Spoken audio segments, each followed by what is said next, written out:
crimson shrine, the scarlet snare, the soul that startles in eyes of blue, to watch thy wantonness weeping through the tangled grove, the gnarled bole of the living tree that is spirit and soul, and body and brain come over the sea. Devil or God, to me.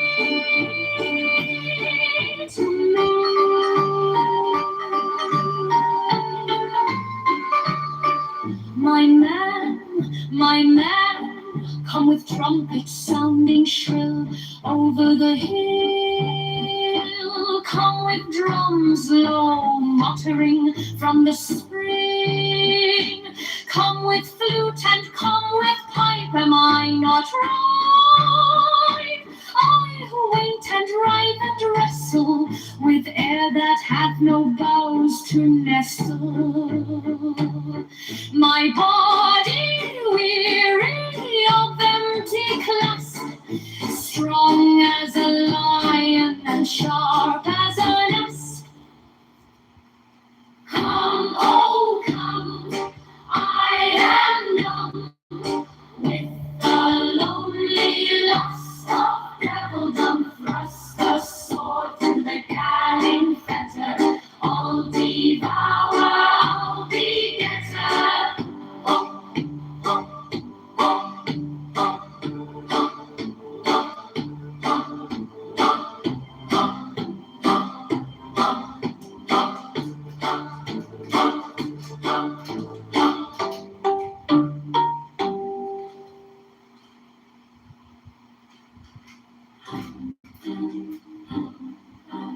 Pen to pen, thrill with lissome lust of the light. Oh man, my man, come careering out of the night of pen, be your hand. Come over the sea. From Sicily and from Arcady, roaming as Bacchus with fauns and pards and nymphs and satyrs, for thy guides on a milk-white ass come over the sea to me. Come with Apollo in bridal dress, come with Artemis silken shod, and wash thy wife, thy beautiful God, in the moon of the woods on the marble mount, the dimpled dawn of the amber fount. Dip the purple of passionate prayer in the crimson shrine, the scarlet snare, the soul that startles in eyes of blue, to watch thy wantonness weeping through the tangled grove, the gnarled bole of the living tree that is spirit and soul and body and brain come over the sea. Devil or God, to me, my man, come with trumpets sounding shrill over the hill. Come with drums low muttering from the spring. Come with flute and come with pipe. Am I not right? I who wait and writhe and wrestle with air that hath no boughs to nestle. My body weary of empty crust, strong as a lion and sharp as an ass. Come, oh come, I am numb with the lonely lust of devildom. Thrust the sword through the galling fetter, I'll devour, I'll be getter.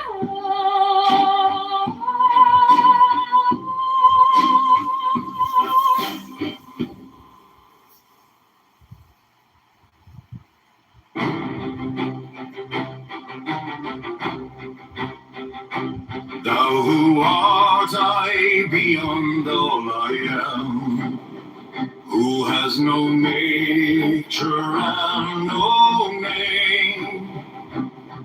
Who art when all but thou art gone? Thou center and secret of the sun. Thou hidden spring of all things known and unknown. Thou aloof alone. Thou, the true fire within the reed, brooding and breeding, source and seed of life, love, liberty, and light. Now beyond speech and beyond sight, the invoke my faith, fresh fire, kindling is mine intensest spark. The iron abiding one, the center and secret of the sun, and that most holy mystery of which the vehicle am I appear, most awful and most mild, as it is lawful in thy child.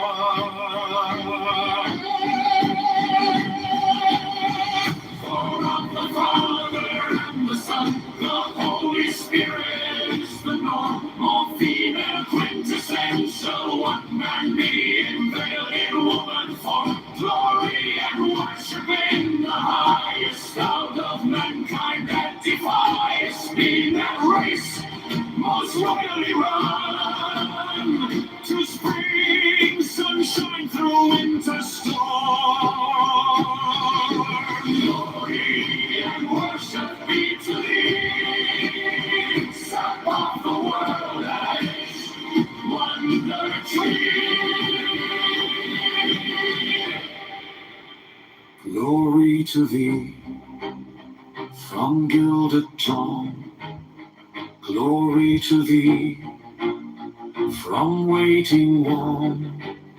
Glory to thee from earth unclogged. Glory to thee from virgin vow. Glory to thee, true unity of the eternal Trinity.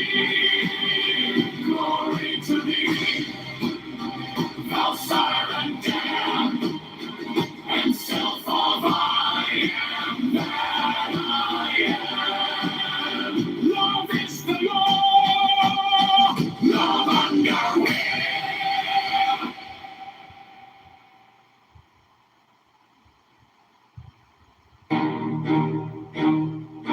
Thou art time beyond all I am, who has no nature and no name.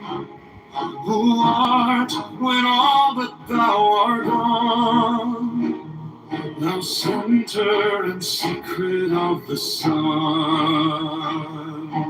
Thou hidden spring of all things known and unknown. Thou alone. Thou the true fire within the reed, ruling and breathing, source and seed of life, love, liberty and light. Thou beyond speech and beyond sight. Thee I invoke, my faith, fresh fire, kindling as mine intensest fire.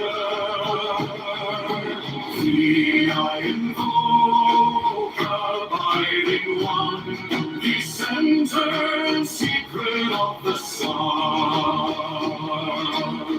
and that most holy mystery of which the vehicle am I, here most awful and most mild,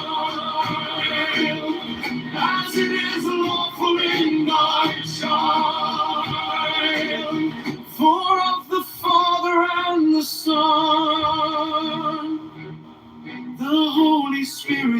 is the norm.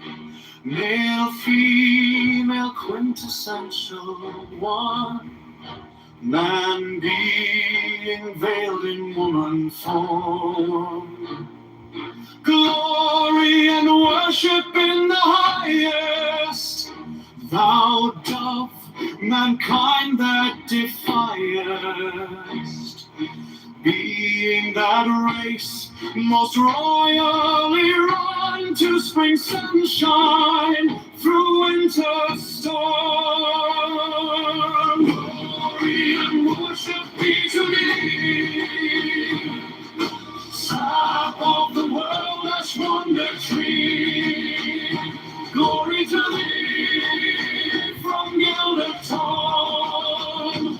Glory to thee from breaching wall. Glory to thee from earth unborn. Glory to thee from virgin born. Glory to thee, true unity of the eternal Trinity. Glory to thee, Messiah and Lamb, and self of I am that I am. Love is the Lord, love underway.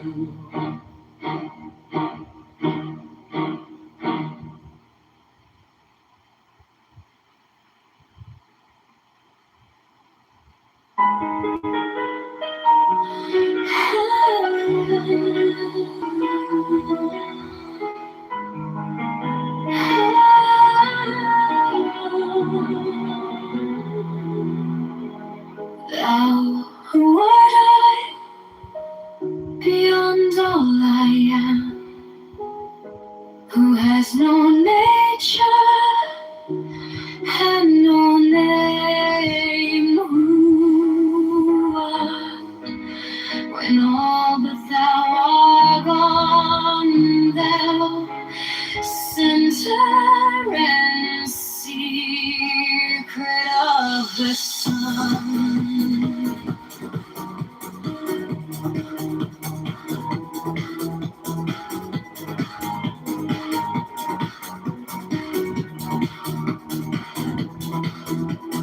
That hidden spring of all things known and known, but blue alone, thou the truth I'll hear read, creed and breeding source and seed of life, love, liberty, and light, and beyond speech and beyond sight.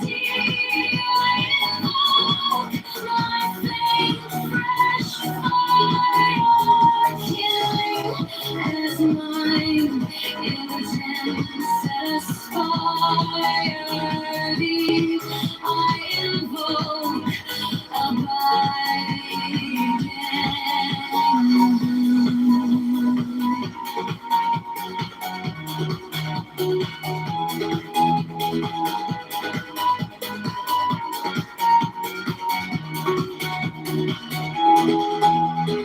the center and secret of the sun, and that most holy mystery always appear most awful and most mild, as it is awful in thy shower of the Father and the Son, the Holy Spirit is the Lord.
is the law, love under will.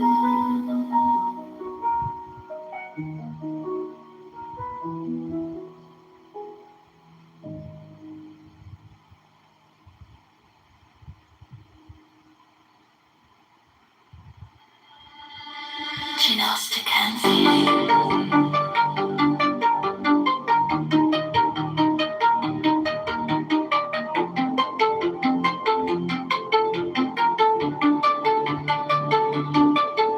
What I, beyond all I am, who has no nature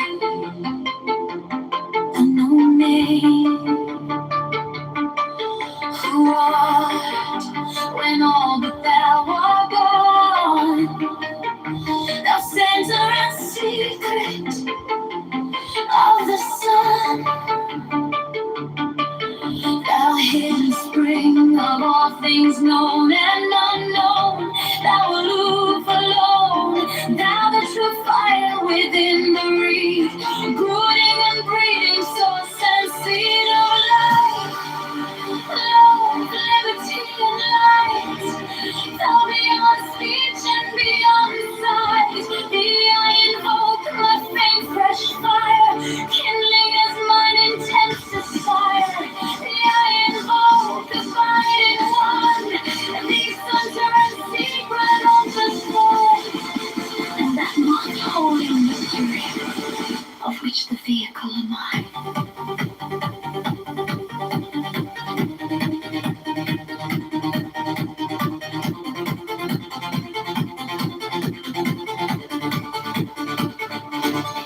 Appear, most awful and most mild, as it is lawful in thy child.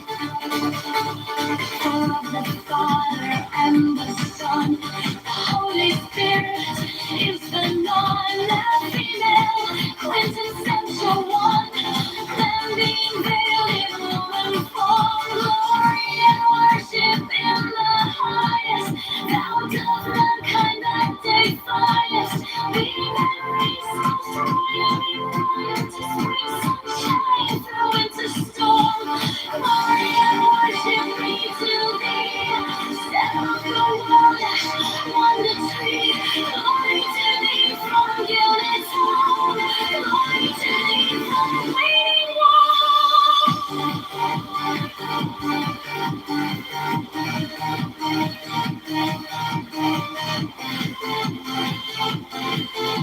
Glory to thee from waiting glory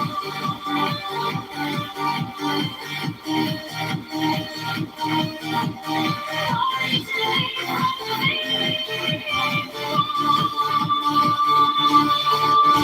glory to thee from earth dawn to clouds. Glory to thee from virgin thought. Glory to thee, true unity of the eternal Trinity. Glory to thee, the Zion and self of I am, that I am. Love is the law, love under will.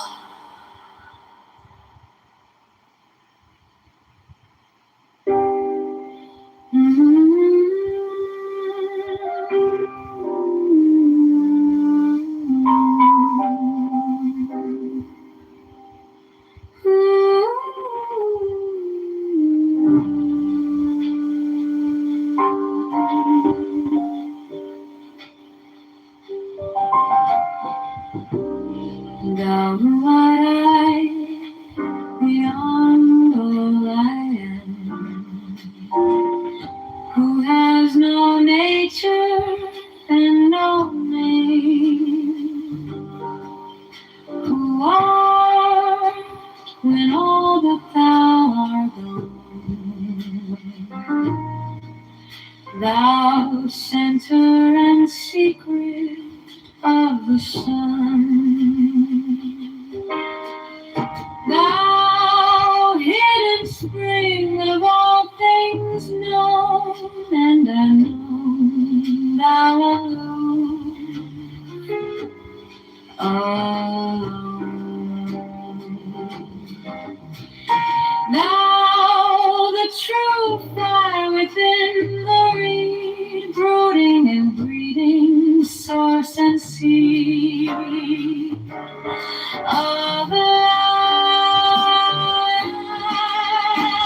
Lord, liberty and light, thou beyond speech and beyond sight, thee I invoke my faith, fresh fire, kindling as mine intense aspire. Thee I invoke, abiding one.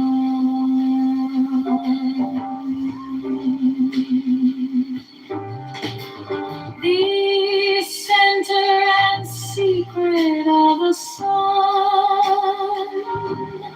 and that most holy mystery of which the vehicle am I appear, most awful and most mild, as it is lawful in thy child.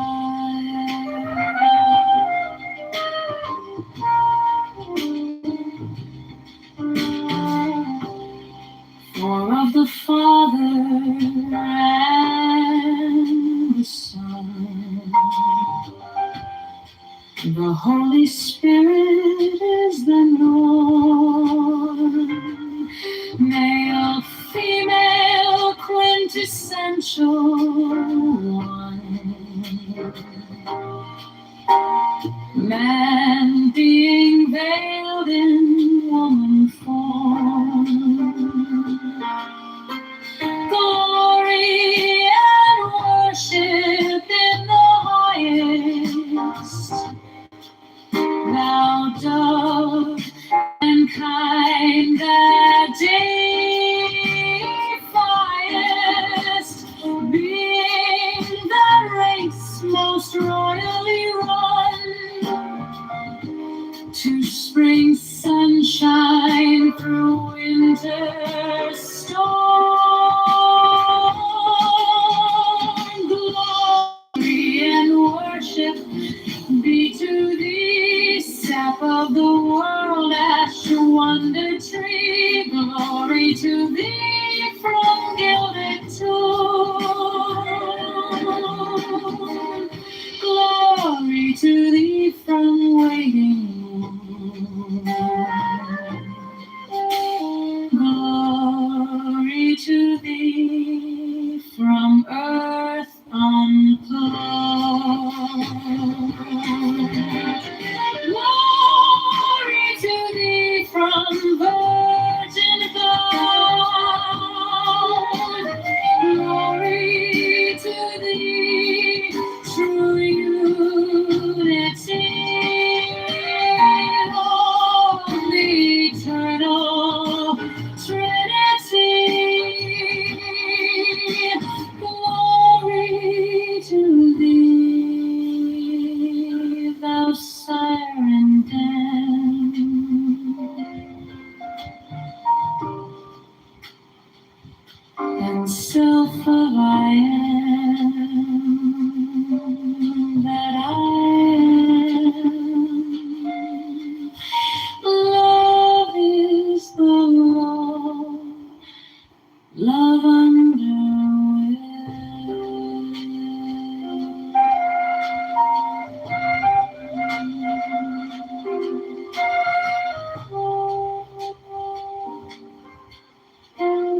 Now the true fire within the ring, brooding and breeding, sauce and seed of life, love, liberty, and light.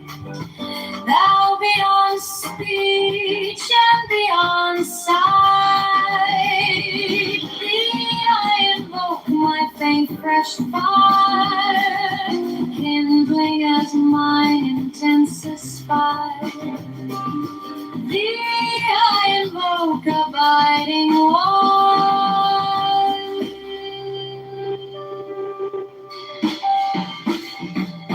Thee, center and secret of the sun,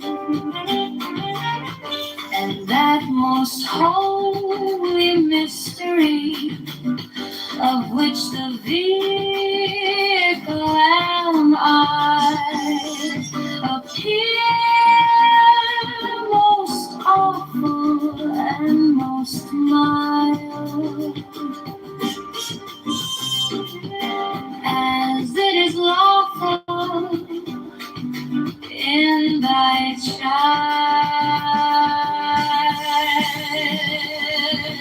For of the Father and the Son, the Holy Spirit is the norm.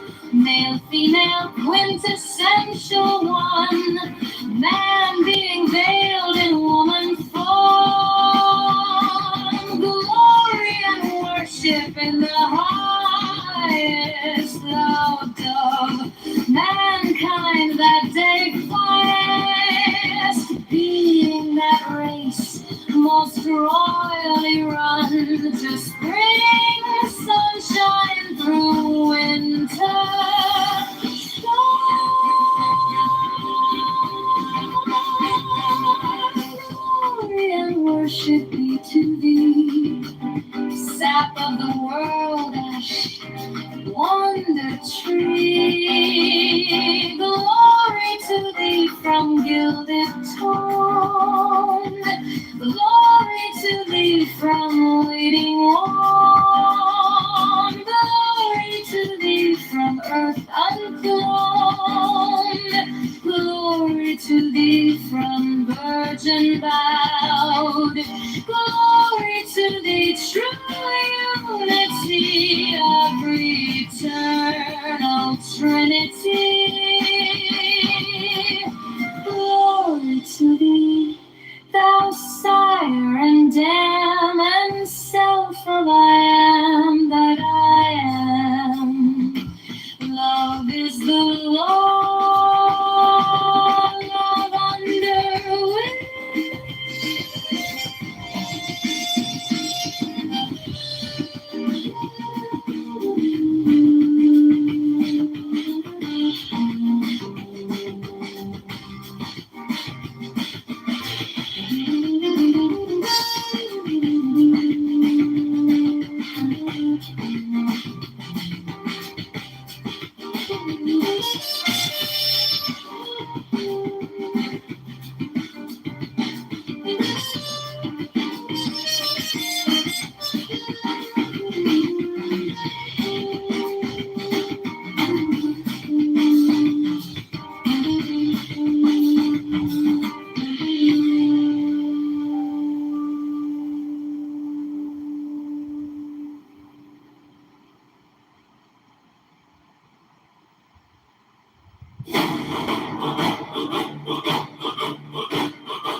Beyond all I am, who has no nature and no name, who art when all but thou art gone, thou center and secret of the sun.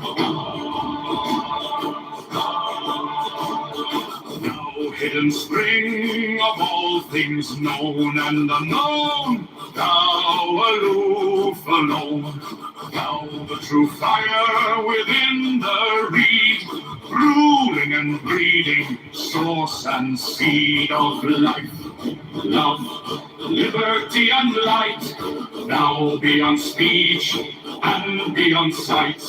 Thee I invoke my faith, fresh fire, kindling as mine intense aspire.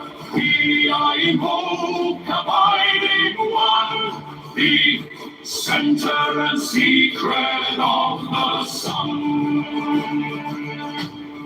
Of the sun. Of the sun. And that most holy mystery, of which the vehicle am on, appear most awful and most mild, as it is lawful in thy child. For of the Father and the Son, the Holy Spirit is the norm, male, female, quintessential one, man being veiled in woman form, glory and worship in the highest of mankind that defies, being that race most royally run, to spring sunshine through winter storm. Winter storm. Glory and worship be to thee, Son of the world as wonder tree. Glory to thee from gilded tomb. Glory to thee from waiting dawn. Glory to thee from earth unclothed. Glory to thee from virgin vowed. Glory to thee true unity of the eternal Trinity. Glory to thee, thou sire and dam, and self of I am, that I am. Lord is the Lord of underwear.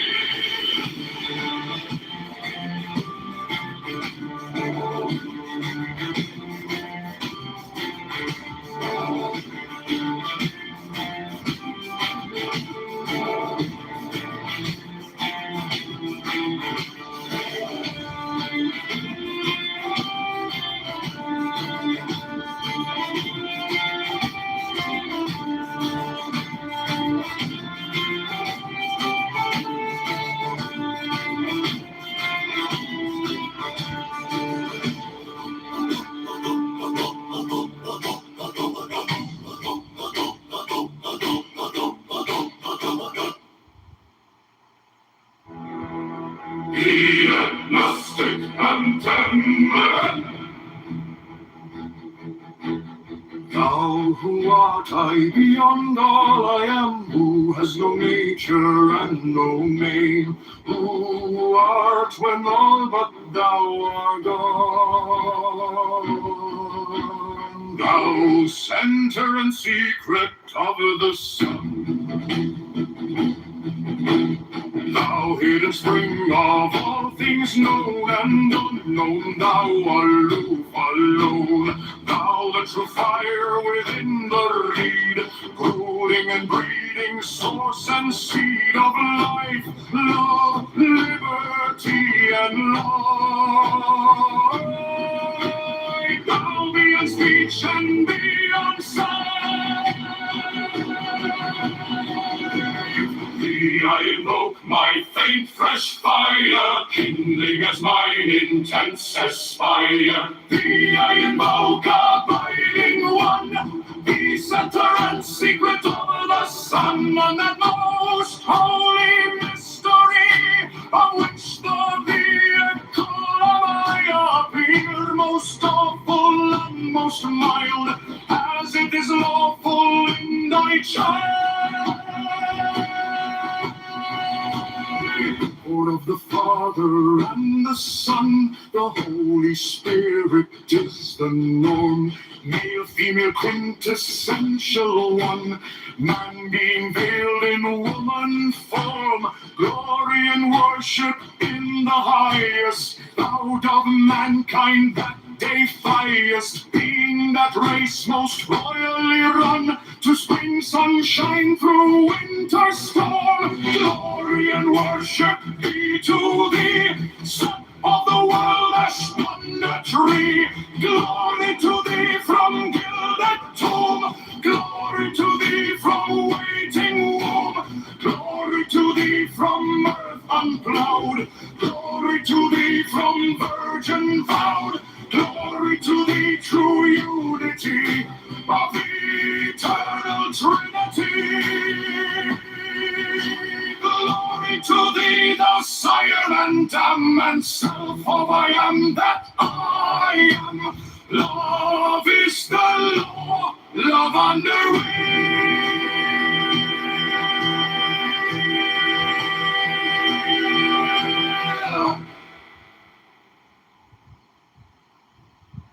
Shops act the motoring laws. Sunday suffocation, the censorship. They won't trust us to cross the roads at will. Fascism is like communism and dishonest into the bargain.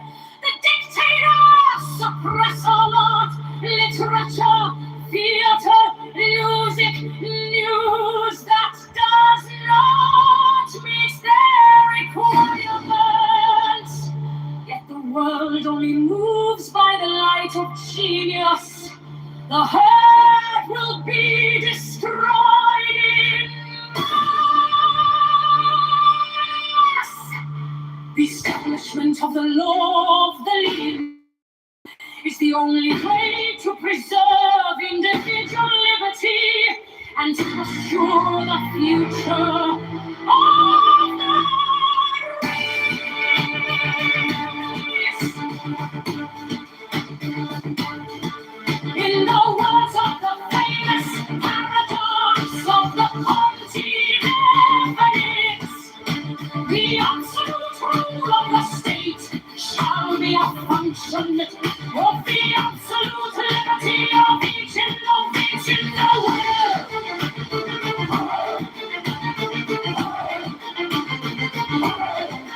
All men and women are invited to cooperate with the master Ferian in this great war.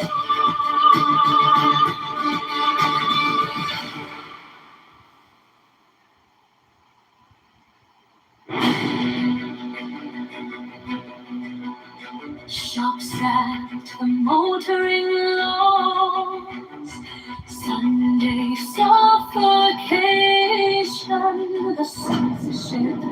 They won't trust us to cross the roads at will. Fascism is like communism and dishonest into the bargain. The dictators suppress all art, literature, theater, music, news that does not meet their requirement. Yet the world only moves by the light of genius. The heart will be destroyed in mass.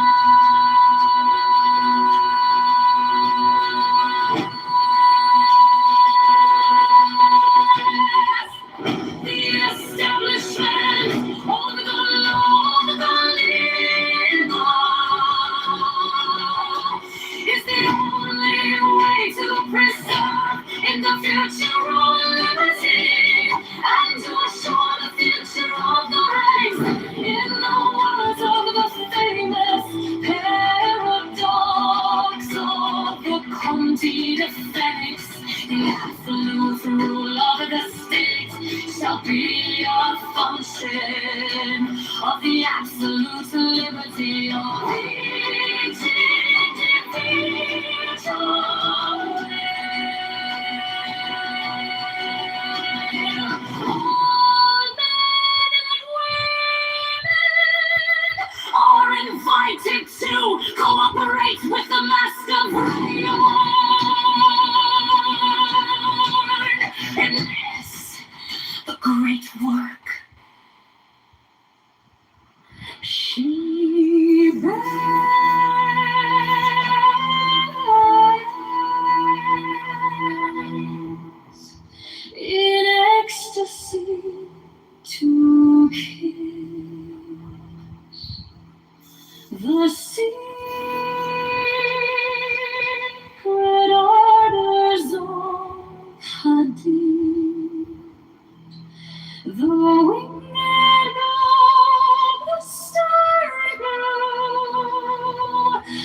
mine, and doth not hold so.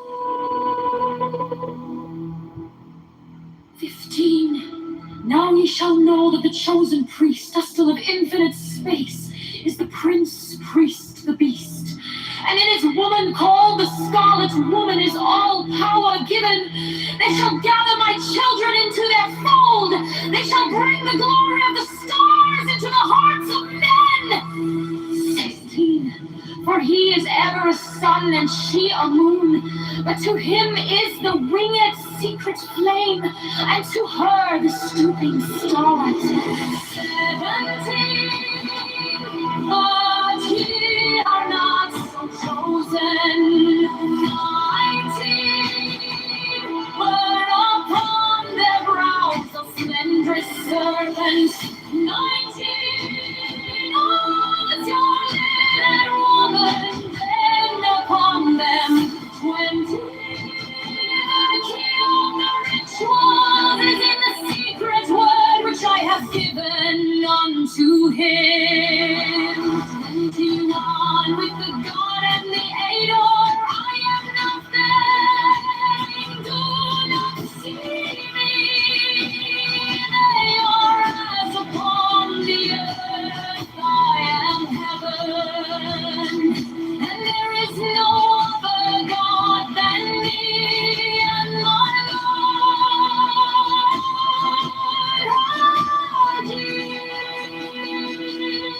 20 you now. Therefore, I am known to ye by my name, knew it, and to him by a secret name which I will give him when at last he knoweth me.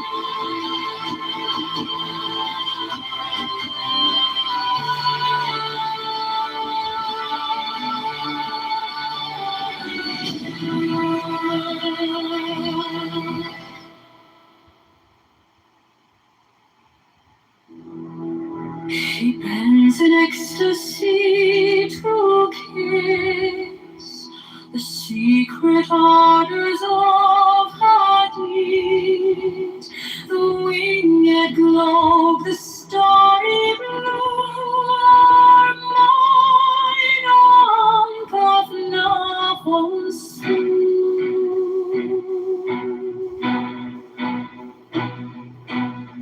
15. Now ye shall know that the chosen priest, still of infinite space, is the prince priest, the beast. And in his woman called the scarlet woman is all power given. They shall gather my children into their fold. They shall bring the glory of the stars into the hearts of men. 16. For he is ever a sun, and she a moon, that to him is the winged secret flame, and to her the stooping starlight.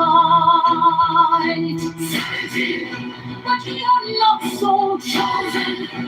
18. Burn upon their brows a splendorous serpent. 19. Or azure-lidded woman bend upon them. 20. The key of the rituals is in the secret word which I have given unto him. With the God and the angel I am nothing. They do not see me. They are as upon the earth.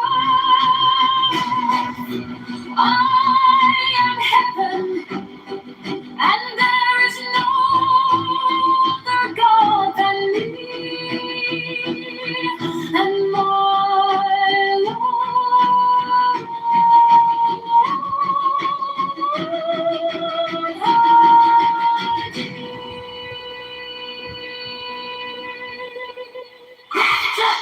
Now, therefore, I am known to ye by my name knew it, and to him by a secret name which I will give him when at last he knoweth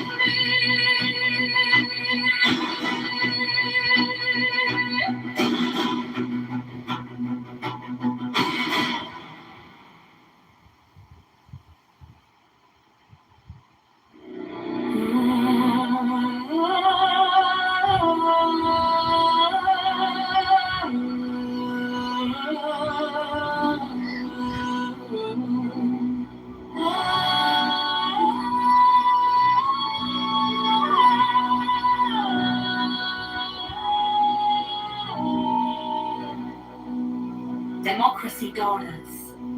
Ferocious fascism, cackling communism, equally frauds, cavort crazily all over the globe.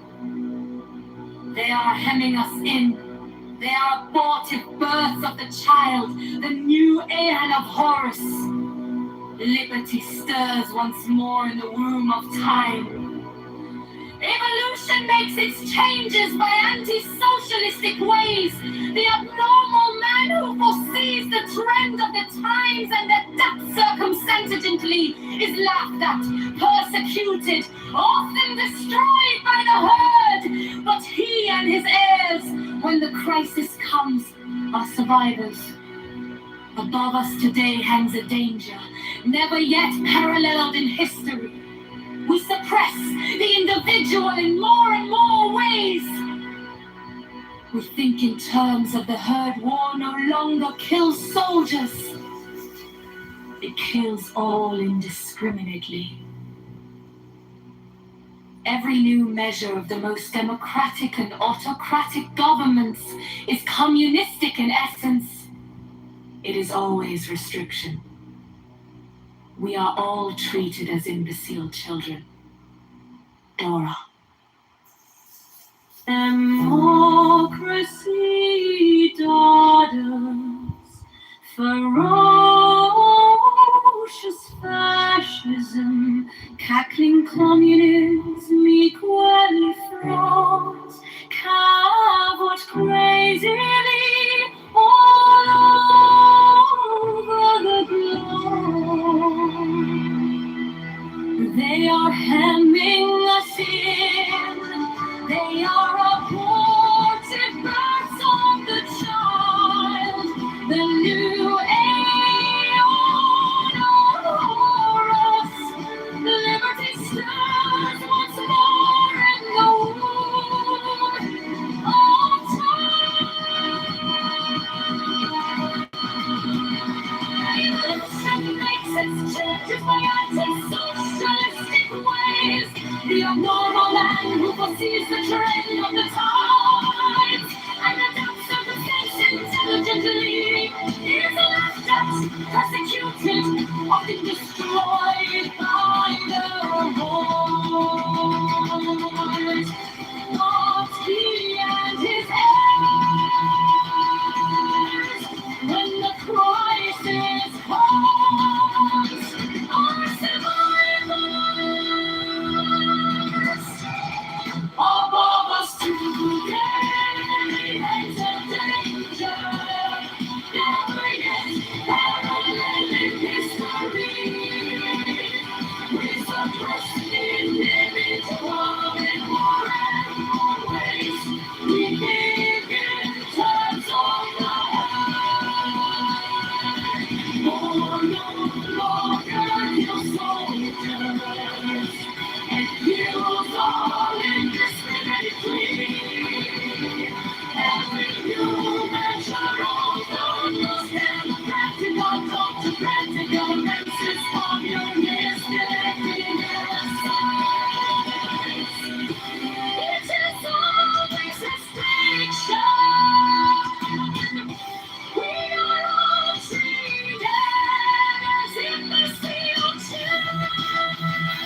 manifestation of new age, the unveiling of the company of heaven. Every man and every woman is a star. Every number is infinite. There is no difference. Help me, O warrior, Lord of thieves, in my unveiling before the children of men. Be thou added, my secret center, my heart and my core. Behold, it is revealed why I was the minister of whole heart Christ. The chaos is in the cool, not the cool in the chaos. Worship in the chaos, and behold, my light shall be you. Let my songs be few and secret, they shall rule the many of the moon. These are fools that men adore, both their gods and their men are fools. Come forth, O children, under the stars, and take your fill of Lord. I am above you, and in you my ecstasy is in yours. My joy is to see your joy. Above the Janet as you reach, and make a splendor of your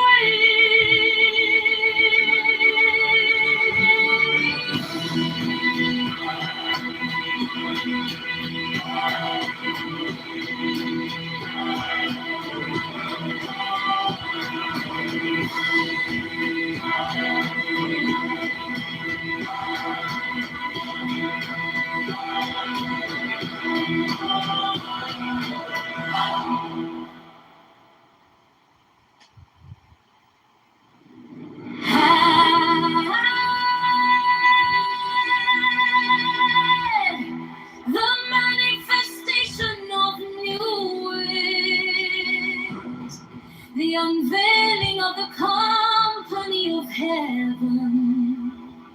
Every man and every woman is a star. Every number is infinite. There is no difference. Help me, O warrior, Lord of thieves, in my unveiling before the children of men. Be thou Hadith, my secret center, my heart and my tongue.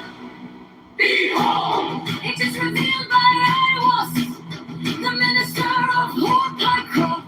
The cat is in the cool, not the cool in the cats. Worship and the cats, and behold my life shed over you. Let my servants be few and secret. They shall rule the many and the Lord. These are fools that men adore, both their gods and their men are fools. Come forth, O children, under the stars, and take your fill of love. I am above you, and in you my ecstasy is in yours. My joy is to see your joy above the generous is the naked splendor of you.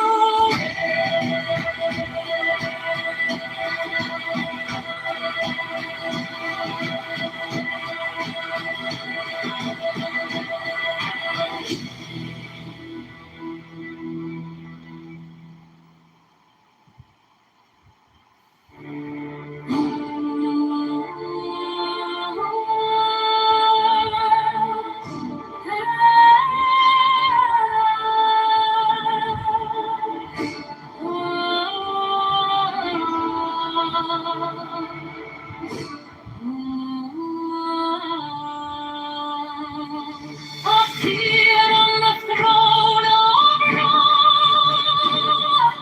Open the ways of the cool. Lighten the ways of the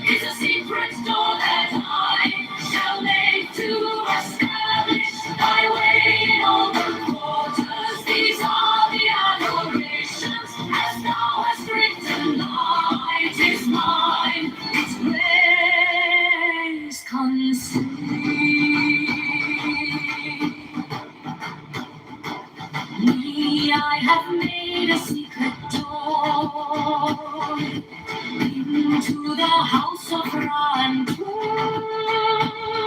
of Ketover and of the fool. I am my demon, woman to the prophet of Nakonsu. My personal to my breast I beat, my waist on it I weave my spell. Show thy star splendor on it, bid me within thine house to dwell. Oh, winged snake of light, Hades, how light with me from infinite. Oh, winged snake of light, Hades, how light with me from infinite. Is as a sword in my hand to push I over there. It's a secret door that I shall make to establish thy reign over quarters. These are the adorations, as thou hast written, the light is mine, its rays consume.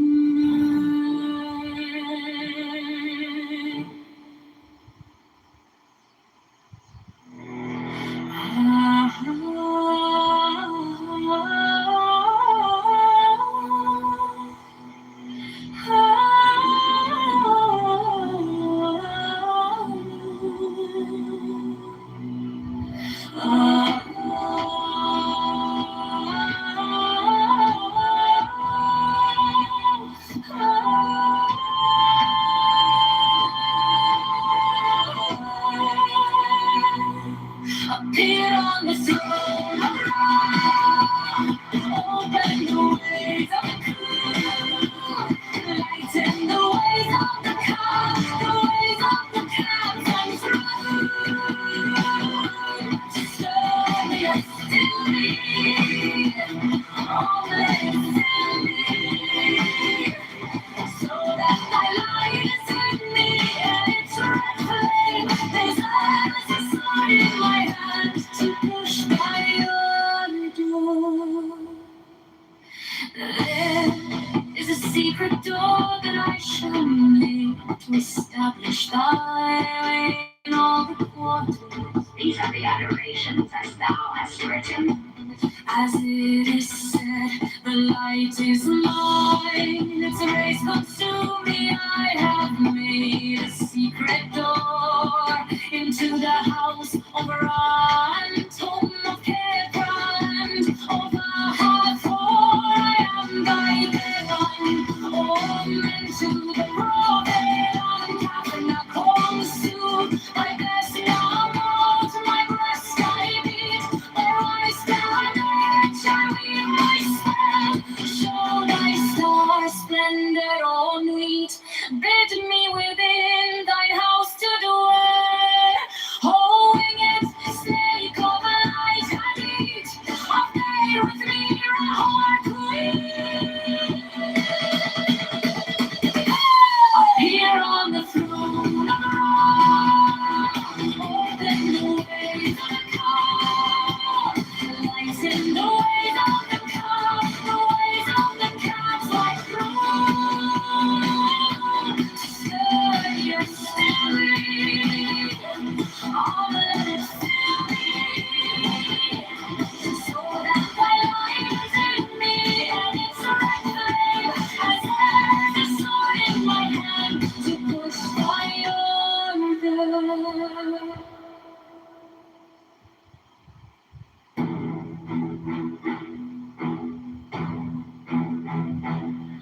The skies another woman shall awake the lust and worship of the snake.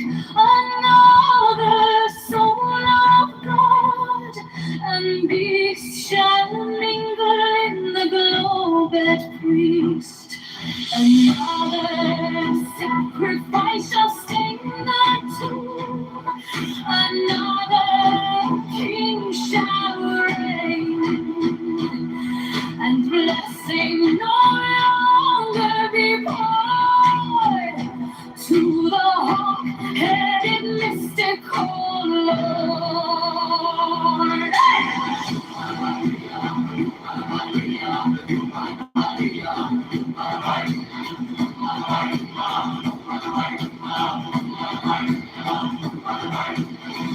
By the half of the word of him, Rahul, Pakran, Rahul, 36. Then said the prophet unto the God 37, I adore thee in the song. I am the Lord of thieves, the manitive for speaker of men too. For me, a male's the veiled sky, the self-slain Kashrafon whose words are truth. I invoke, I greet thy presence, O Rahur Kut. Unity,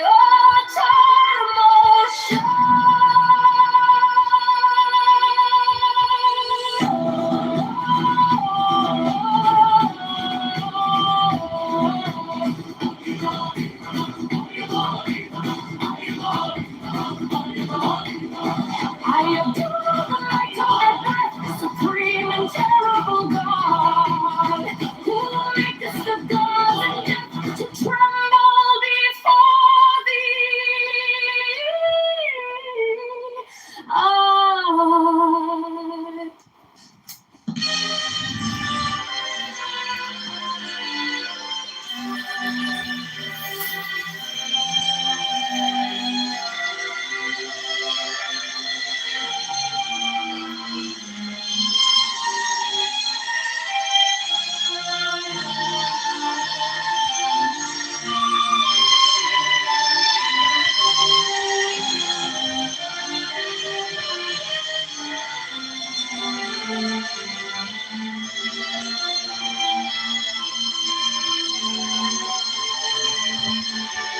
We promise salvation.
Keep careful.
Mr. Twain well knows that reconciliation would be as agreeable to my inclinations and as advantageous to my interests as to any man. But I see no prospect for it, no probability, no possibility. And I cannot.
We don't know your service to our king. Quiet! These are night in the name of God. Rise!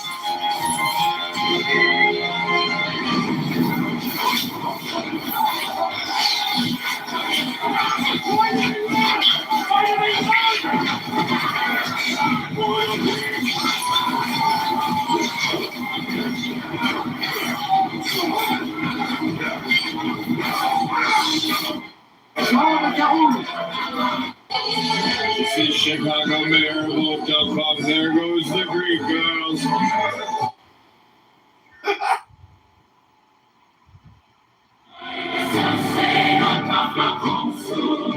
Whose words are truth, I invoke, I greet, my presence from roots, unity, uttermost sure. I adore the might of that breath, supreme and terrible God, who maintains the gods and death to tremble before thee.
Thrill witness on the star of the light.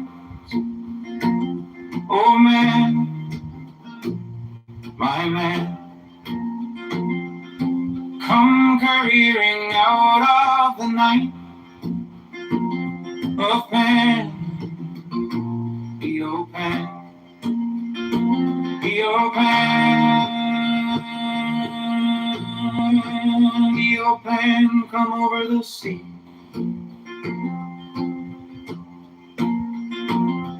From Sicily and from Arcady. In the school, everything in the class is outside of maybe a project, right? Like in the real world, like you go work for a company or something like that, like you're not going to be the only engineer doing this one thing if it matters, right?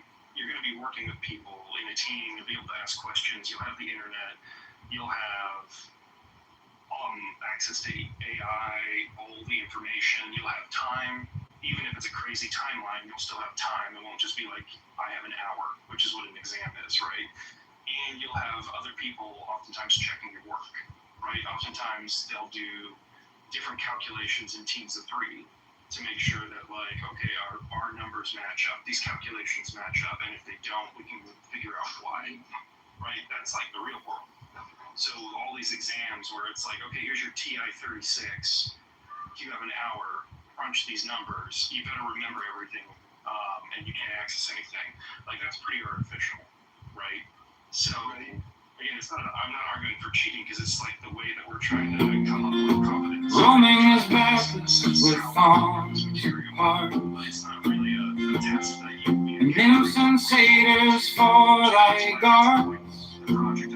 On a milk white come over the sea. Simulating that, it gives them To more me. time, they have more resources, but they're still having to show To me. what they're capable of, right? They're still having to Come with Apollo in bridal dress. Come with Artemis silken shod. Hello, Pro Benjamin. This is Alistair. Put me in the queue. Hello. Oh my gosh. The problem with Project Ruby is it's not touched on this, right? So, And wash thy white thigh, beautiful God, in the moon of the woods on the marble mount. that's true. I mean, you may not The dimpled dawn of the amber fount, dip the purple of passionate prayer. In the crimson shrine, the scarlet snare, the soul that startles in eyes of blue, to watch thy wantonness. The tangled grove, the gnarled bole of the living tree that is spirit and soul, and body and brain. Come over the sea, Pan,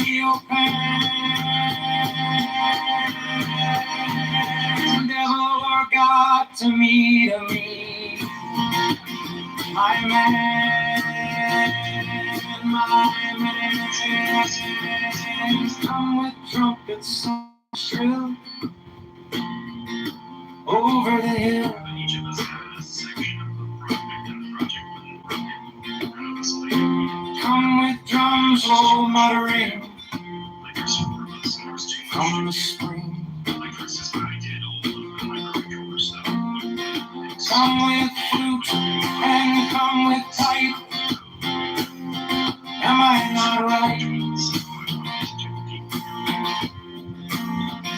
I who Right, so the encoding, the decoding, setting all that up, and all of like the. This is fascinating, but I hate to interrupt. Aisha says that I'm useless and she wants me to leave the room, but I feel like that's, a little bit obnoxious. But anyways, Pro, great to be here in your room. Benjamin, I hope things are going well for you on the plane. Fred, love what you're saying. Good to be here, everybody. wait and writhe and wrestle with air that has no bows to nestle. My body weary of empty clouds, strong as a lion and sharp as an axe. Come, oh come, I am numb with the lonely lust of devildom. I hate to interrupt, Fred, but I'm sorry. Are you guys talking about the title of the room? Thanks. If I could just get a quick room reset. New on stage, Alistair here. The soar through the dawning fetter, all devourer, all beginner. Give me the sign of the open eye and the token erect of thorny thigh, and the word of madness and mystery. Oh, Pan, oh, Pan, oh, Pan, oh, Pan, Pan, Pan, Pan. I am a man to ask. The decimal address, and then I could sample it via, like Nyquist, but that had to be done in C. You can't do that with. So what did you use for an AFP? What did you use for the AFP? We created for the magnetic waves. Basically, we had a magnetometer transfer. Thou wilt as a great God can.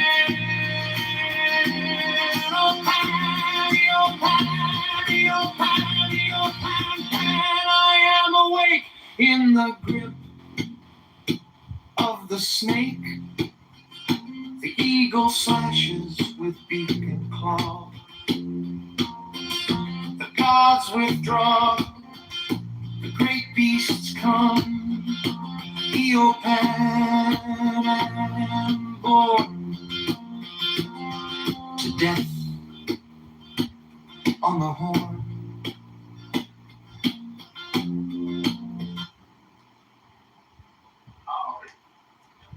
Hate to interrupt this fascinating conversation, but a link is in the chat. Listening to some new John Kitover band music. Sorry to interrupt, boys. Go back to the great topic conversation. Oh, the unicorn.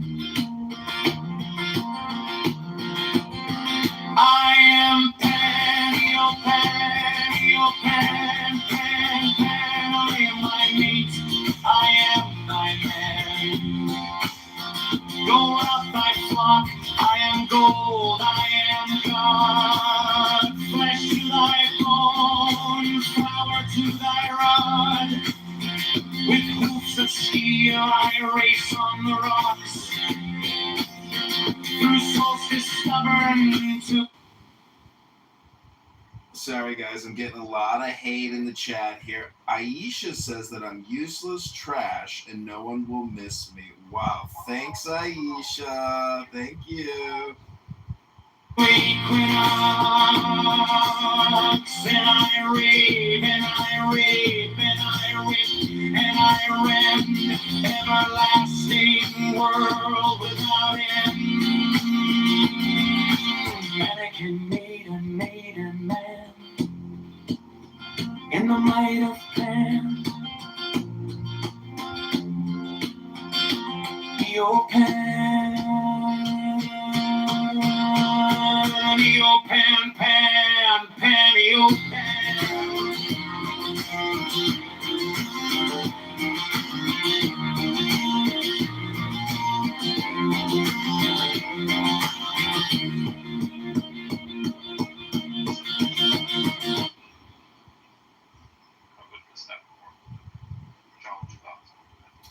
Well, I mean, with regards to simulation theory, I think it's important to look at it from the perspective of a solipsist. Because a lot of Gnostics or enlightened people who think that they're like the prima causa of the simulation, well, they're not necessarily wrong. Because without your body and your brain, you couldn't experience the simulation. So it's like if you reverse engineer a solipsist and simulation theory, you might just end up with a conference call app of a bunch of retard faggots like Aisha here in her thirst trap catfish photo, saying that I'm a useless piece of garbage. But it turns out that the universe is projecting you simultaneously as you project the universe. So Aisha, projection emoji near. I am complete.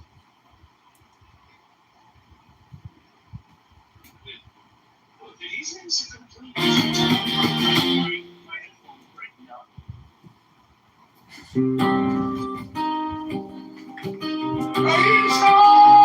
I am the Pan, through the sunrise to the light. Oh man, my man, come careering out of the night. Oh Pan, your Pan, your Pan, your Pan, come over the sea.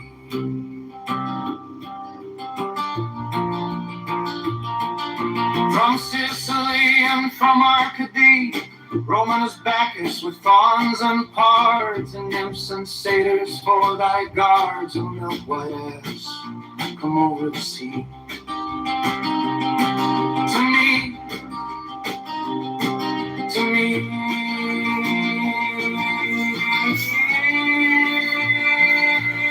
come with Apollo in bridal dress, shepherdess and pythoness. Come with Artemis, silk and shod, and wash thy white thigh, beautiful God. In the moon of the woods, on the marble mount, the dimpled dawn of the amber found. Dip the purple of passionate prayer in the crimson shrine, the scarlet snare, the soul that startles and eyes of blue, to watch thy oneness weeping through the tangled grove, the gnarled bowl out the living tree that is spirit and soul and body and brain. Come over the sea. Your Pan, your Pan, your Pan, your Pan, come over the sea. To me, Devil or God, to me.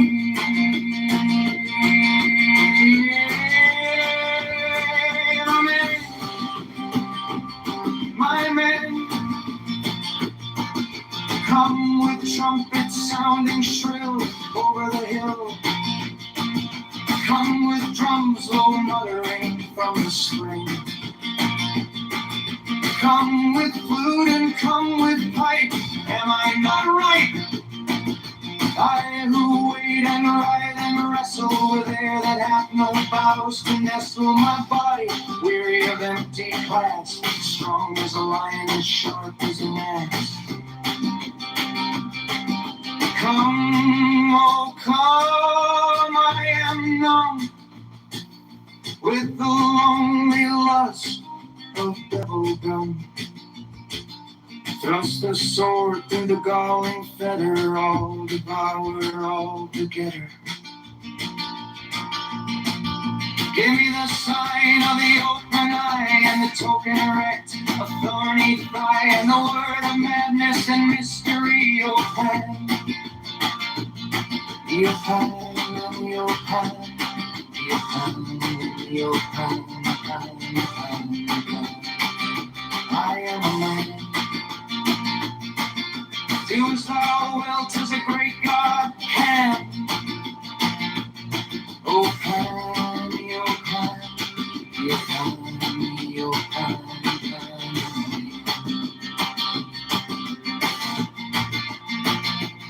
In the grip of the snake, the eagle slashes with beak and claw. The gods withdraw, the great beasts come, O Pan. I am born to death on the horn of a unicorn. I am Pan, yo Pan, yo Pan, Pan, Pan. I am thy mate, I am thy man. Go to thy flock, I am gold, I am God. Flesh to thy bone, flower to thy rock. With hooves of steel, I race on the rocks. Through solstice, stubborn to equinox. And I rave, and I rape, and I rip, and I rend. Everlasting world without end. Mannequin, maiden, maiden man in the might of Pan. Yo Pan, yo Pan, Pan, Pan, yo Pan. Anyway, quítesito. He wants to know who you are. Why? Telale, naitoke, hokotaska. Chaki eita. Eleniki, teke, sikuiki. I ordered my warriors to shoot you. All of them. The men never miss. Se kamika, hachumowe, neta totape. Okowaka. Kotoena li, neki, tebi. Neki, ni takiwe, hoskakana, ni kaneskowe. Our people have a legend, a spirit of protection that shields those chosen, those who walk in destiny. Kila.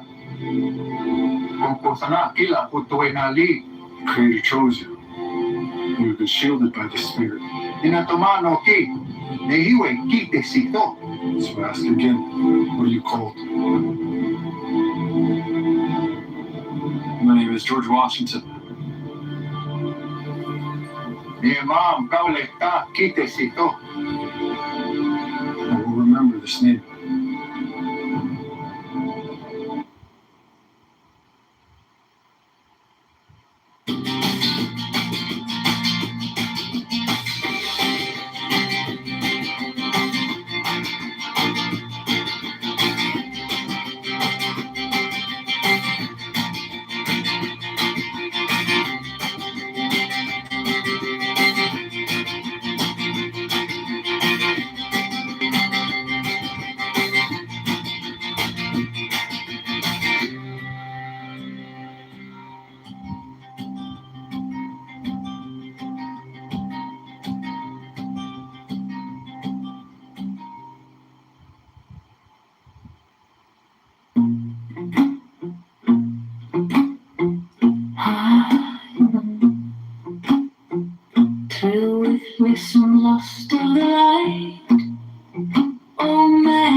that people before me couldn't. And even as a woman, because fuck the black people shit, even as a woman who couldn't have bank accounts in 1974, in 2026, I'm talking my shit. Ain't nobody stopping me from nothing. So that's what I'm saying. Don't ever get twisted and think that I'm crying about who's going to do what and why.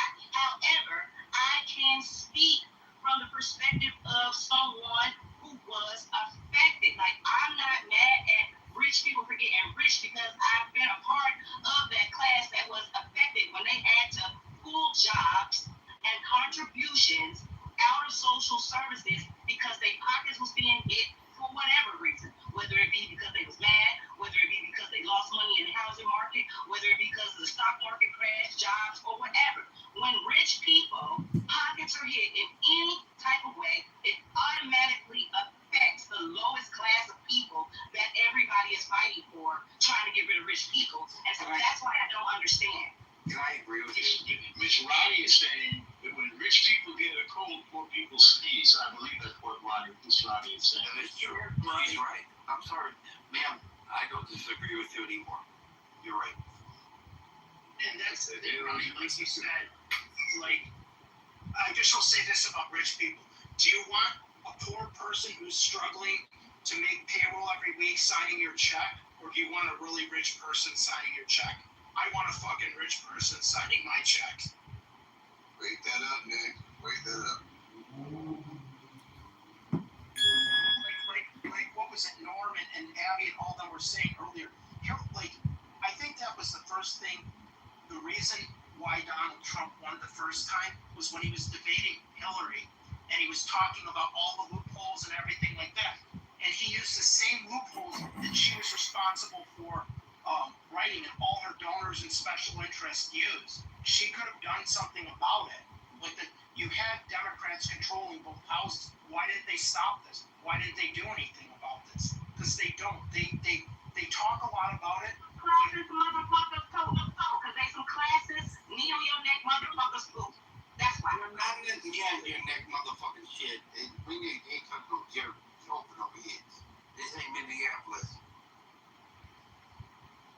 Well, Nick, to be fair, at that time, Hillary had only been in politics about 50 years, so maybe she was getting around to it.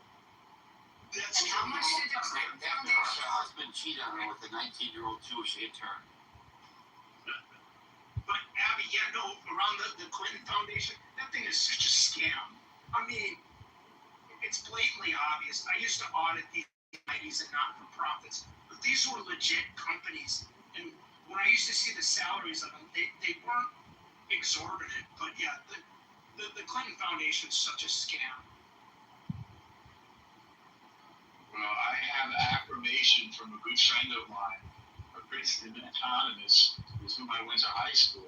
She went to work for the Clinton Foundation, and she confirmed what we said, that it's an utter scam, and she couldn't get out of the fact that it was essentially a money laundering operation. That's not irrelevant, by the way, but that's what she did. And she's the most honest person in the world. She went out to work at the New School for Political Research, but she was so appalled. And she's a Democrat, like me, and she was appalled by what she saw there. I wouldn't go near that foundation. Yeah, It was such a, but it was such a. Thanks for telling that, because everyone was afraid to be Republican. Even Nick, I think, doesn't think he's a Republican. He's an old school Democrat. But that's how we used to believe, the Kennedy Democrats. And now it's like we have weirdos that support different countries. I don't know what, Omar, whatever the hell, from Minnesota. No, that's just called ethnic tribalism. That's all that is. Yeah. Well, the whole thing is like I said, the Democrats use the same damn loopholes that everyone else, like big tech. All those guys are Democrats, and they use like Google offshores all their income to Bermuda, or the big tax haven is Ireland because it's only a 12.5% tax there. I mean, the amount of loopholes that these liberal-run companies use, I mean, they're just such hypocrites.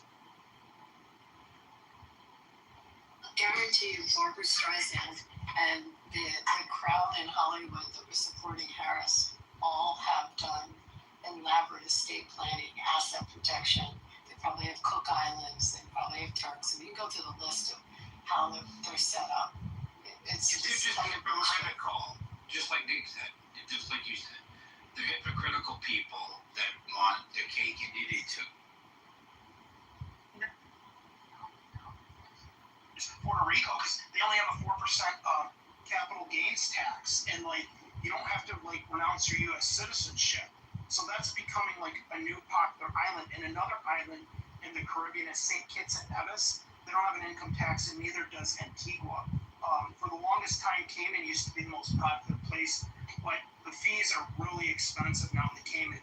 So they're just going to other places. So, like to Abby's point, It's like Vegas. It's like Vegas, but now it's like Reno. Like it seems to me.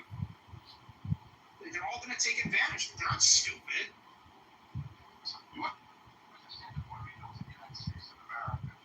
Yo, I'm sorry. Yeah, actually, Nicholas keep it alive. Go ahead. What are gonna eat you alive? Nick, Mahomes flies, smartest fucking guy I ever met. Well, I like intelligence. But my friends did move to Puerto Rico.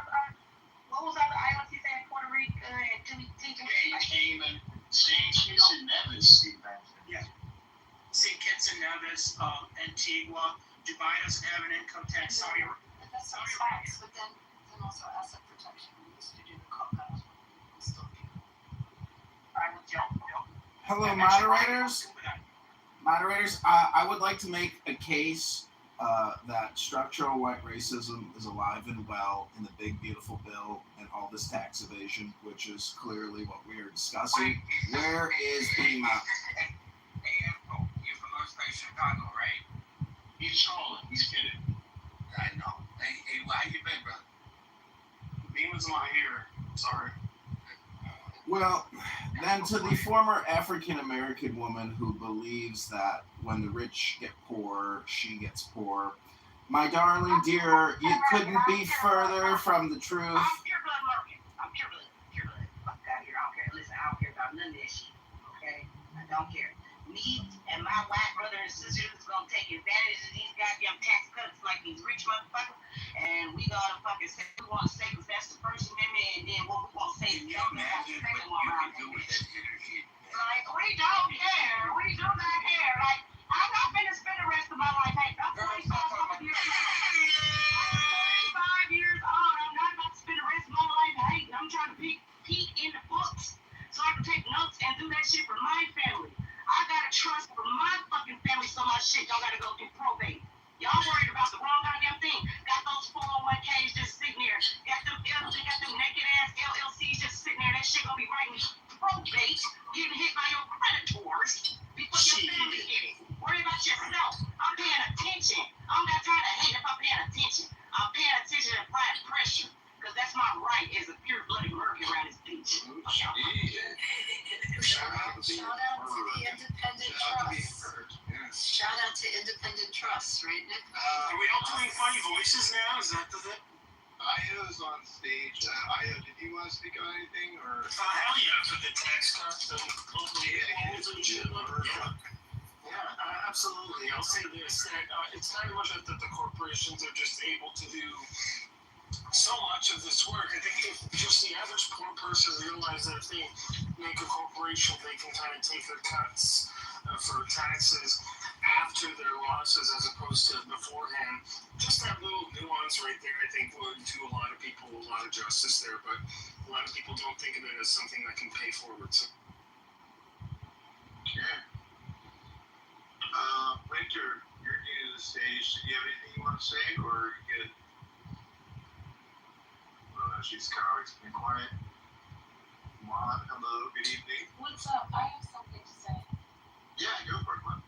Pepe, are you there? Yeah, hello. I love you. I love you too.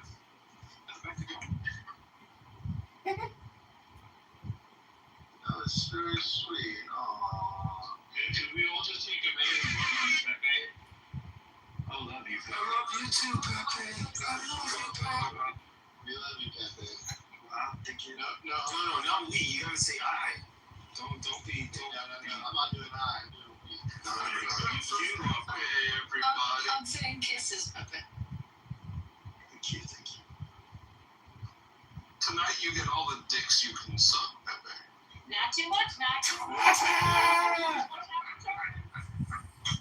Well, is that all you wanted to say? Or you get a little bit more? He should only be allowed his fair share of penises. Save some for the girls. Watch your mouth, not too much. Wait, I thought you were going to say save something for the poor people. Okay, you surprised me. As a girl, I'm marginalized, so I can teeter-totter back and forth. I'm just saying, fair shares of dicks for everyone. We've got to be fair around. I'll go ahead and move on. As many as you can handle. All right, this is getting a little weird. I don't know. Where do we go from here? What are the topics we got? Nick, I appreciate all that insight, man. Yeah. We all get Nick's business card and make sure that I haven't looked on X to see what are people talking about. People are talking about reparations, of course. Reparations with Pepe. Day number 2. I'm quite well today, so I don't know. I have a feeling we're gonna break the dam here in a second. do we do a sports break again now? Beavers here? We can do a little bit of football. I don't know, maybe like 10 minutes or 2 minutes. I don't know. Football is structurally white racist, obviously. Who's that? I Okay. mean, we can ask Nick that. Usually we do have that conversation with Nick on how he's feeling about the future of the NFL. Let's check to see what they're talking about on Chatter real quick.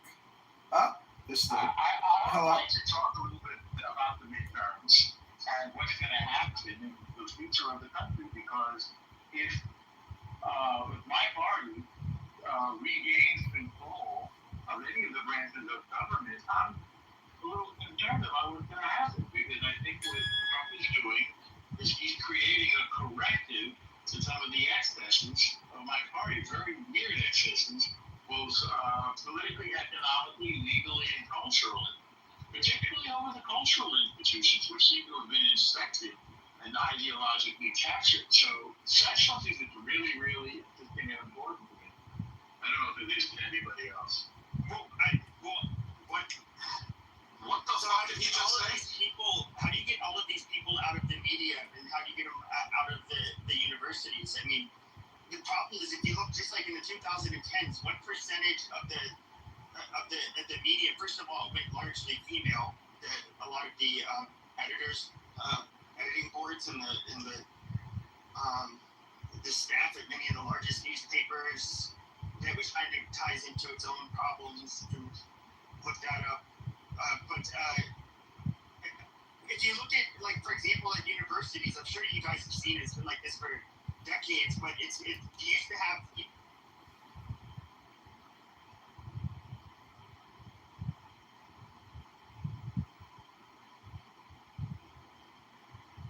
This call may be recorded. Please hold while we connect your call.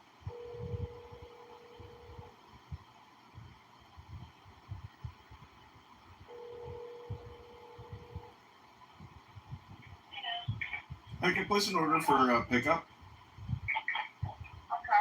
Can I place an order for pickup? John? Can I get a medium pan pizza? Old world pizza? And can I get a garlic? Can I get garlic and Italian sausage? Can I also get an Italian salad with chicken breast? All right. Anything else? That's it. All right. Your order should be ready to pick up in about 30 minutes. Okay, actually, I'm sorry. Can you change it to the chopped salad with chicken? Yeah, of course. Okay, great. Okay, I just remembered. Make it open for 5 minutes because the pan pizza will take longer. Okay, great. See you in 45. All right, we'll see you then. Okay, thanks. Bye. Meddling per se on policies or positions that he's taken in order to try to make. He said that it's going to occupy his time. It's going to occupy Congress's time. It's I mean, then if it's going to occupy Congress's time, we have other things to get done, don't we? Jesus Christ. not trying to derail. I'm literally trying to like connect the dots here. How on God's green earth do impeachment proceedings in the House of Representatives, or even the Senate for that matter, take up the president himself's time? Because it takes time, because he's got to address the charges. I mean, that could be When and where does he get the opportunity to address the charges? immediately he's got to mount a defense. The impeachment is not being charged. Who is he going to do? He's going to defend against the charges which the House brings against him. That opportunity is not available to him. Yeah, it's. Wait, under I don't think you understand what I'm saying. under Trump 1, hold on, under Trump 1 when he was being He had impeached. counsel. Do you remember his counsel that was there? No, at what point did Trump have to go to a hearing to defend himself against the impeachment charges? That's his lawyers. What is wrong with you? Wait, what does that have to do with him? What, you think you just sit around and your lawyers are working for you and you don't engage with your attorneys as they're representing you? You don't think you're involved in your defense? How is kidding me? How is this going to take up an ample amount of his time such that it's going to prohibit him from doing his job as the executive in chief? It's going to tie up Congress. It's going to tie up our president. And it's No, going it's to going to tie up Congress, but not him.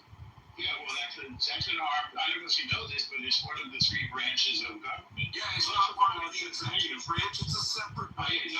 Nobody said that they were. I said it's going to constitute. You're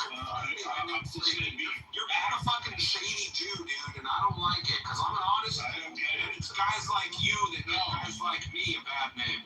Wait, there's nothing shady. I just said I posed the question: what happens when the Democrats win the midterms? They take control of the House of Representatives, and they continually impeach him. That's going to be friction against the progress of the government. At the very least, the House of Representatives and the executive branch. They're going to be fighting it out. They're going to be battling. And that's so different to how they had to battle with them. Yeah, they do. They have to defend themselves. That's the battle. It's weird that you don't know this. Like you didn't know what the carried interest rate was either. I think there's a lot of not knowing in your case. Lorna, you don't think that this guy's up Trump to do this agenda? Is that what your claim is? What? No, the claim from Warren was that impeachment proceedings are going to be so inhibitive upon the president himself's time and energy that he's not going to be able to do his own job. Yeah, owner's good word for it. That he won't be able to do his own job that he is constitutionally responsible for. Florida. And You forgot the first two my point not to is impeachments. that like there's You don't think that something would about have drained when you're his being resources held in his first responsible for administration?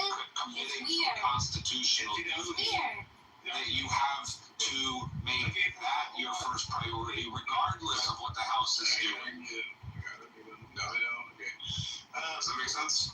Yeah, I got you. Monica, what were you saying there, Monica? No, she's down the bottom. Wait, yeah, something at the Monica. You know Monica didn't have anything important to say. Of course I didn't. And I don't have any evidence of his history in the first two sham impeachments that the Trump administration had to survive during his first administration that yielded such a drain on his administration that it impaired 2 years of his job. Like, what are you talking about? Oh, it's a simple, quite frankly. If Of the charges are silly, and if the charges don't hold any weight, if the charges don't hold any water at face value, then they shouldn't have to maintain a lot of his time. They shouldn't have to be onerous. But when the charges are substantial and credible and reasonable, then yes, it's going to require the lawyers to put in a lot of time, effort, and energy to try to circumvent and de-escalate and try to mitigate these charges, right? However, like if the charges are as asinine and belligerent as a lot of MAGA supporters would like to assert that they are, then it's no skin off of his back.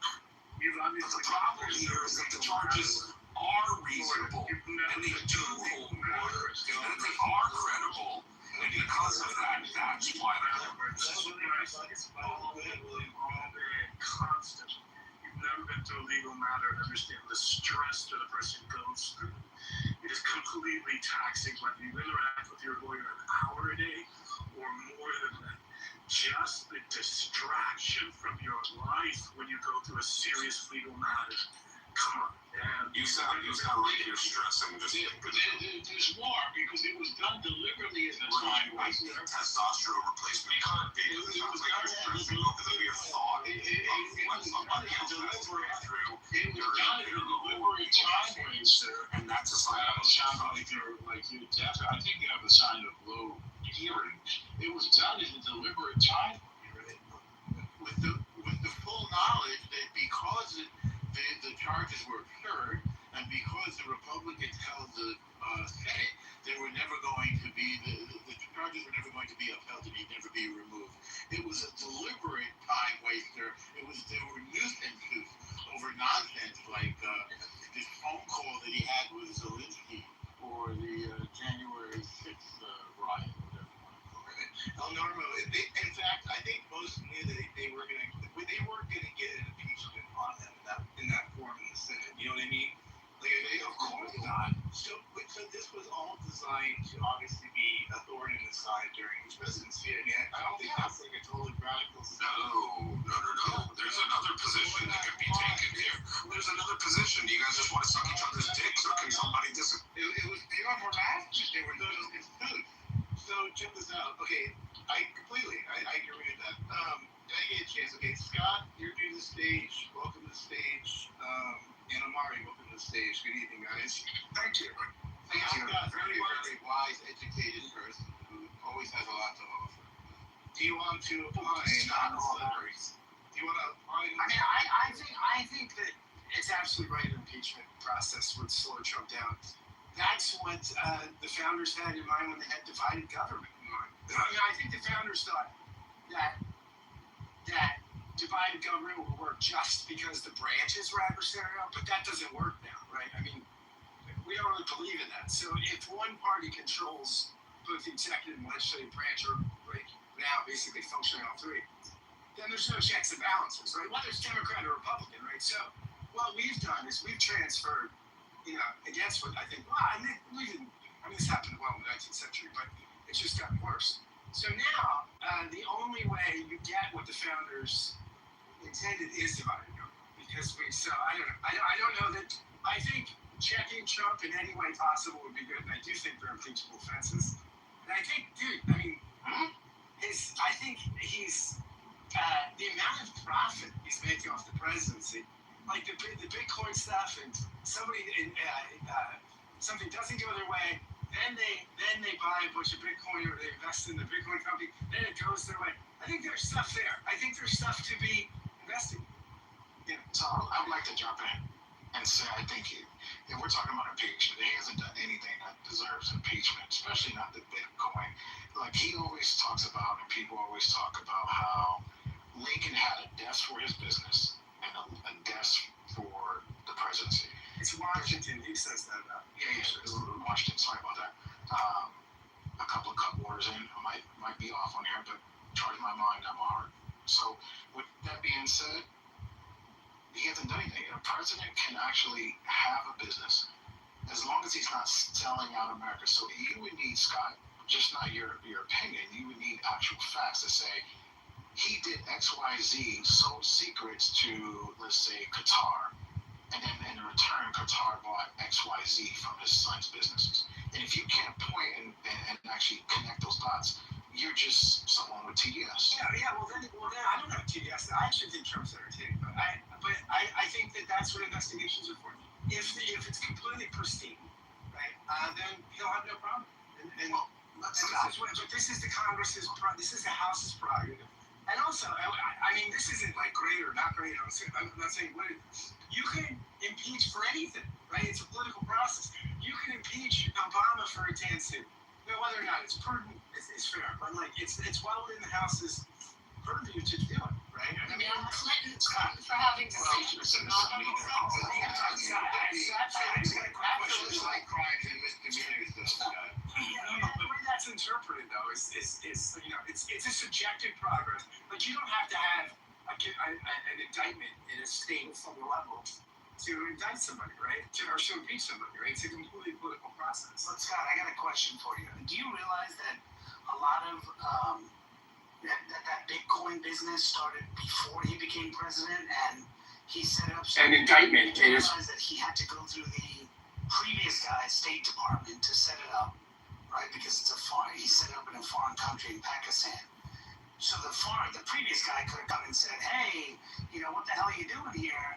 You're doing this stuff. And, and there was no evidence that he was doing it for this reason at that time. And so it happens to be that people are maybe investing in those things. That doesn't mean that he's saying, oh, they invested, okay, now I'm going to do. Like, that's the piece that Omari is talking about. Like, they may be investing in it thinking, okay, well, if I do this, hey, the Clinton Foundation, if I give money to the Clinton Foundation, I'll get credit favor. And the argument back from people was, well, I mean, there's no evidence that because they did that, they were giving any. What do you mean? Like, she was Secretary of State and she was also, well, no, there's no evidence that that was the case. And it's like, okay, well, so just because they gave money doesn't mean that that's the case. So, exactly. So I think the interesting piece these are things that I agree with what you're saying from a moral perspective. Like, it doesn't make sense. It seems shady. It seems dicey. We deserve answers. Like, I'm with you on that. We deserve answers. What's going on here? Is this truly the way it seems? Like, we need an investigation. We know that he's not going to investigate himself. We know President would.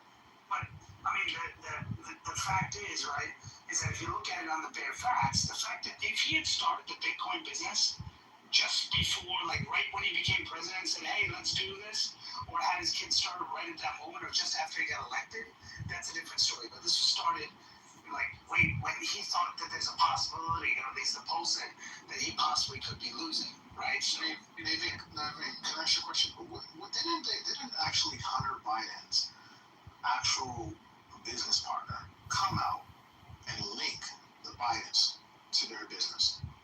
well, yeah, and not just that. I mean, look, we've done this a million times on Hunter Biden and all that stuff. You don't hear Scott talking about that. Yeah. Well, and that's a fair thing. See, you had a guy who it was in the vested interest to affect foreign policy to fire someone. And I know the argument, if we fire the prosecutor, that was what U.S. wanted. That was in the U.S. interest. So, but it just happened to benefit.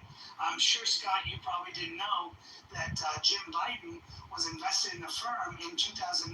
As soon as Joe Biden became vice president, somehow he invested in a firm that was building homes, doing construction in Iraq, and his firm got that contract because of his last name and because it was and he got a contract from the federal government and was building homes when he had zero construction background.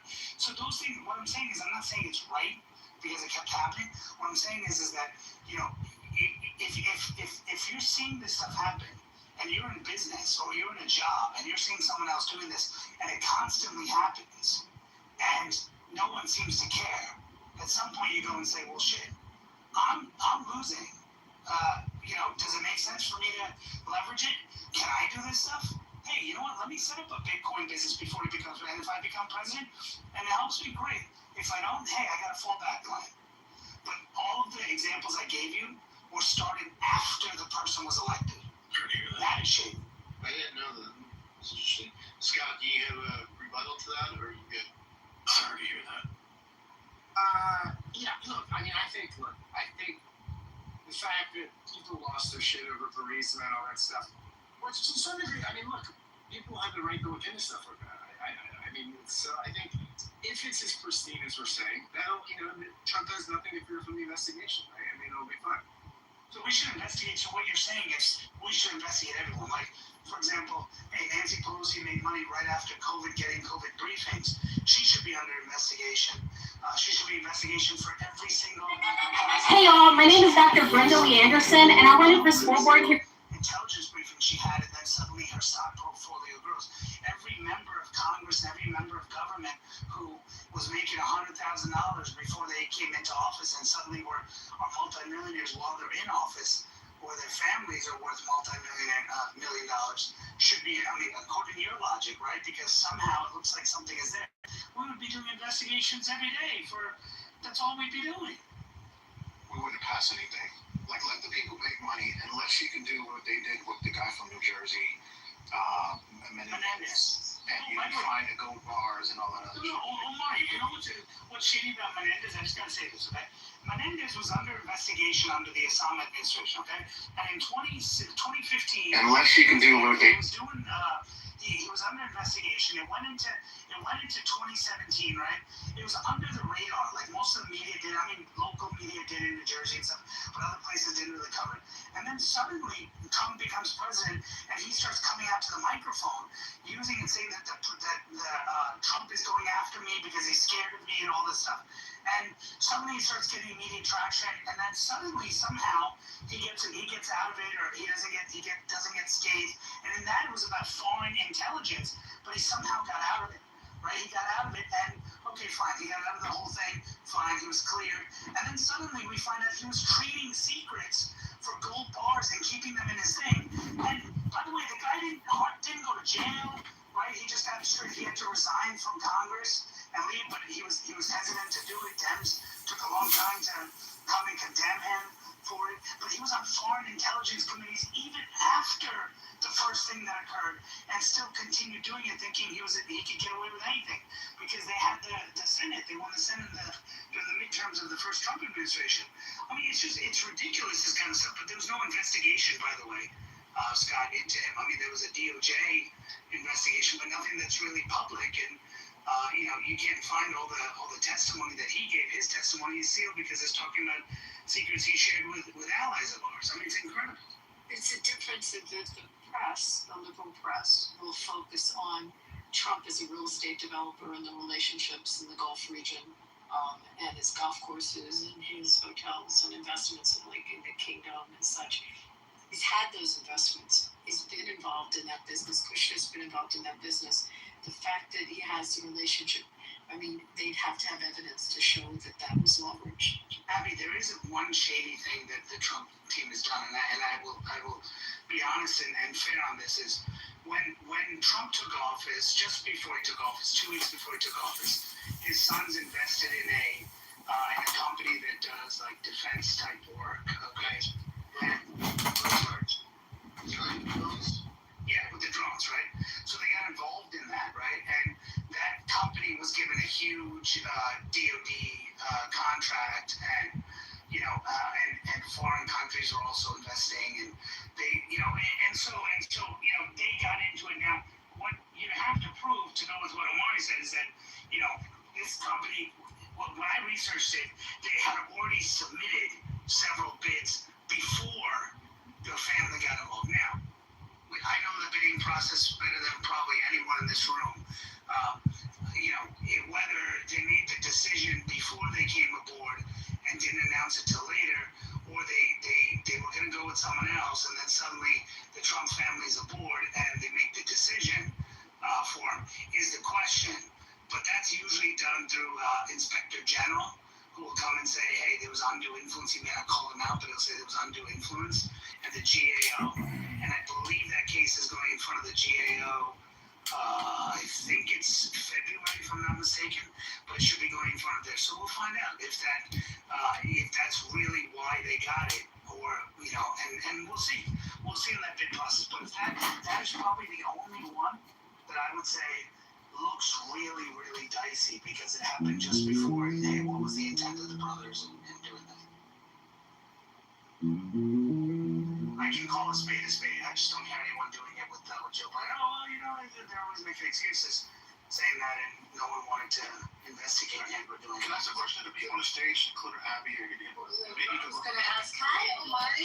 How many Trump watches? I just does that. I wanted to buy one. I need to buy one. But I was going to ask some people on the stage, does anyone have an issue with presidents making money while in office? I don't care if Barack Obama made money. I never thought that was an issue. I think the blind trust thing is a great thing, which previous presidents in recent memory have done. I think that's a great idea. I think it's probably a great idea for everyone in Congress too, but I don't think we'll get people to do it. But I think it's reasonable. Did Jimmy Carter separate himself from his peanut fund? I don't remember, historically, Scott, do you remember? Trump has a blind trust. Hold on.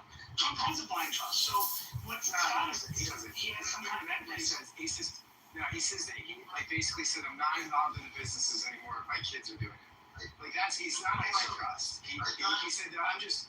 So we have to take his word for it. That which is we can we have to take his word for the fact that he's just stepped away from the businesses, which that he doesn't insult and they don't say, hey, Dad, if we gave this person a sweetheart deal, this would be if we did this policy. Like we just have to take his word for it that there's no communications like that with the family. Which is what he's at. That was his answer. Like, I'm not running the business. I'm running the business. So the exact thing is, you're right that he didn't put in a blind trust, but his business holdings and financial assets have been placed in an irrevocable trust managed by his adult son, Don Jr. and Eric, alongside company executives. And it says daily operations and management are held over to the sons and executives rather than an independent arm, but he retains financial ownership and financial interests in his companies and real estate, meaning he knows what assets he owns. A true blind trust requires liquid assets to be sold off and managed completely independent third party without the official's knowledge criteria. It also says that it's very difficult to get those assets back once it's in a blind trust. Very difficult. And if you're setting up generation, this is something very important. If you're setting up generational legacy, it's very difficult to move things out of a blind trust into the generation after a certain period of time. So it could be that Trump says, hey, if I do this, then I'm screwing my generations and doing my family. Screwing my family. So, I mean, I understand what you're saying that, hey, it should be a blind trust, but shouldn't his future and what he worked hard for before he became president, shouldn't that be protected as well? Scott, do you agree? You put it in an irrevocable trust, probably, like I was talking before about a self-settling spendthrift, which he's domiciled in Florida and probably did. No, it's irrevocable, not irrevocable. It is revocable? Okay, it's irrevocable. So he did it so that he can, because when he gets out, what's he gonna do? And what's his kids gonna do? I mean, I don't blame him for that, because you gotta do that, and you gotta put it in that way. I mean, that's just the only way to do it, right? I mean, look, if you do a blind trust and you're a younger good person, there's time to get out. But I mean, we don't know. He could die as soon as he leaves office. He could die while he's in office, right? And then what happens? Now you're trying to recover everything out of the blind trust. And you're trying to get it out. And that's a litigation for years. And you basically screwed your family. I mean, you can't do that. The president should be able to make money. I mean, I don't see any reward for Saudi Arabia or Qatar that's like, you know what, they are here just living a great life because of Trump. So, but hold on, Scott, if you did do that, oh, that was not Scott, that was Amari. But no, I know, Amari, I agree with you, but I was just addressing Scott, that, Scott, if you did do this plan that you're giving here, right, then you'd end up with presidents doing what Bill Clinton did. And with Hillary Clinton, which is, hey, let me set up a charitable foundation, let me screw the people of Haiti, let me give as much money as I can, let me do as much shit as I can, let me trade speeches that I'm giving you because I was a famous president. Hey, let me have Barack Obama come and speak over here, the current sitting president. Let me have the former president come over. Hey, give me money, foreign countries, give me money, right? And now you're basically sharing former secrets, current secrets, all that kind of stuff. I mean, that's actually tonight, in my view, shadier. Because you know what you're doing, and look at the Clinton initiative now. No one invests. Why? Because there's nothing to gain from them. Because they're nobody. So that just tells you right there that the whole purpose of it was that Trump didn't do anything. He didn't go and knock down the doors, take them out, nothing. It's just nobody invests anymore because they go, hey, they're useless players. We're not going to gain anything from it. So it's clear they only invested because they thought Hillary Clinton was going to become president, and they wanted to curry favor with her in policies. That should be illegal. And she was Secretary of State, by the way, and didn't shut it down. She wasn't forced to shut it down. You're saying that Obama, as president, allowed his vice president to get his brother to get contracts, trading, basically saying, hey, I'm doing construction work.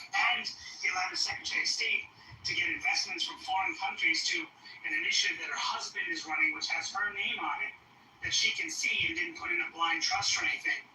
And you okay with that, Scott? No, I'm not okay with any of that. Look, I think that there's a lot of issues with influence. I think that a lot of this stuff is a problem. Absolutely. So investigate Obama and remove his pension as a as a former president, and you can If there's evidence, they'll go ahead and investigate. Yeah, no problem. No problem. I think we need more transparency, not less. Yes, absolutely. Naveen, how do we do investigations when this is what's floating around right now? Catherine Herridge has just released that the media willfully ignored the accusations of bribery with the Bidens before he was president and also during his presidency. This stuff, these files just came out. The media just willfully ignores this information. One thing I just want to say is I hope she has like a bodyguard or something. I really do. I'm hoping she has one because I mean she's going down dangerous territory, and some of these people on the left are going to go nuts, and some of these media people are going to go nuts. I mean, the fact is she's reporting things that are accurate, but you know the problem we're having here is we were lied to by the media. And by the way, Scott, I remember you on this app making comments about the case with Trump, with the documents case, and I was saying to you that, you know, I'm pretty sure the Biden administration was behind it. And then afterwards, when they came out and said, no, you know, there's no evidence of it, and I think in a room you fact-checked me again, saying a couple times, saying, you know, there's no evidence. Well, you should read it. Now there's evidence that Merrick Garland coordinated with the White House. They knew the time, the place, they knew Walt and Nalta, they knew the other things that were there. In fact, it was the White House who said you should go after Walt Nalta. So that means that he was actually doing exactly what they were accusing Trump of doing. And, you know, but because the media deceived you, you didn't know. Evidence from the link. I will read it. Put it in the chat. Yeah, Joe, can you put it? I'm just on the go, but, you know, you saw that article, so just put it. Yeah, look, I'll bring it up. I'll make my point here. This is all chicken shit about the Trumps when it's legitimate business that they're doing. It is what it is. However, we have the Biden crime family that there's files that Catherine Herridge is discussing that the media willfully ignored reporting on any of this. So how are we ever going to get to it? It took a Republican oversight committee to even dig into what was happening during his vice presidency with the bribery going on. So making all this accusations about Donald Trump, it seems like they're playing, like the media and people are playing cover for it. It's wrong. It's overall wrong when straight blackmail is going on to the highest office in the nation. And I'll put the information up there. I'm just posting the New York Post link right now. I can't wait for Scott to apologize because there is evidence. And, you know, I remember him saying that to me, and I was a little bit upset saying that there's evidence, and it even says Biden White House coordinated on the raid of Trump's Mar-a-Lago and then took the convo offline, ex-DOJ official said under oath. So, yeah, interesting. Poor Scott. Y'all need to get Scott Mason Gary on.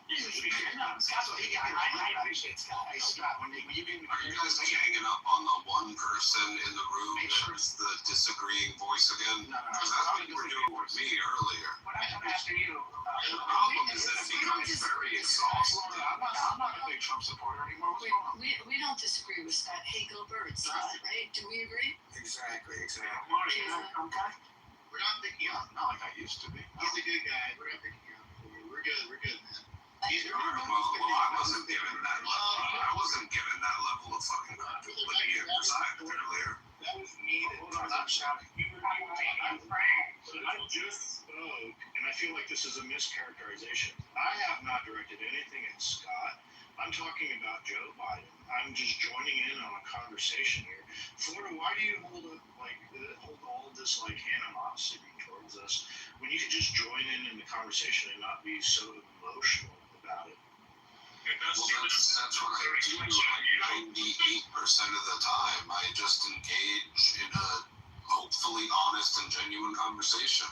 The problem that I have today with the room, Joe, is that it's been like extremely uncharacteristically dismissive and disrespectful towards like the one or two dissenting voices on the stage, and what we've witnessed today, or what I've experienced today, for lack of a better term, colloquially rather than explicitly, would be like a gangbang of effects, where like I would say something and then it would get Norm and Pepe and Abby and others, several others typically, to like all kind of chime in and start like chiming in and going after me at once, rather than giving me like an honest and fair shot at dealing with everybody one-on-one.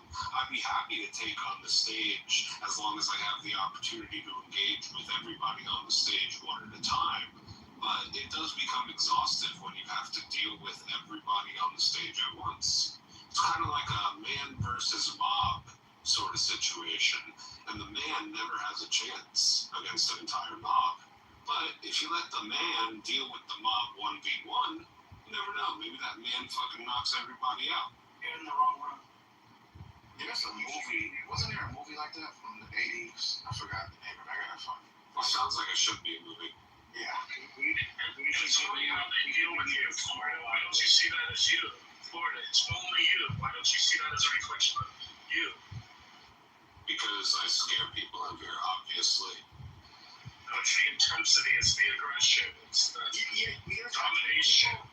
That disagreed, and I was going, I wouldn't say I wasn't fighting with anybody, but I was, holding counter positions to people. I think, if I recall, when you came in, you got really aggressive, and then you started yelling at Abby and like demanding that she answer your question. And she said she was going to answer my question. I think at one point you called her a whore. I'm pretty sure. Pepe, she said she was going to answer my question. And I answered it via my state, which I was familiar with. No, you never answered the question. Then we had the answer based on his state. And no, none of you answered the question. What was the question I asked? You asked the percentage of DSA people that are either elected or running for office in the United States out of the Democratic Party. And what was the percentage that you gave me? And I knew in my state how many, and then Naveen was able to share what he knew in his state. What was the involved in our state's politics. Hey, Kitover's in here. Do you know in Illinois what was the percentage that you gave me? Yeah, but that's the point. You never gave me a percentage. So why did she have to do the math for you? Why did you go search it out? She didn't have to. She could say it on mute. Nobody asked her a question. The question was posed to Joe.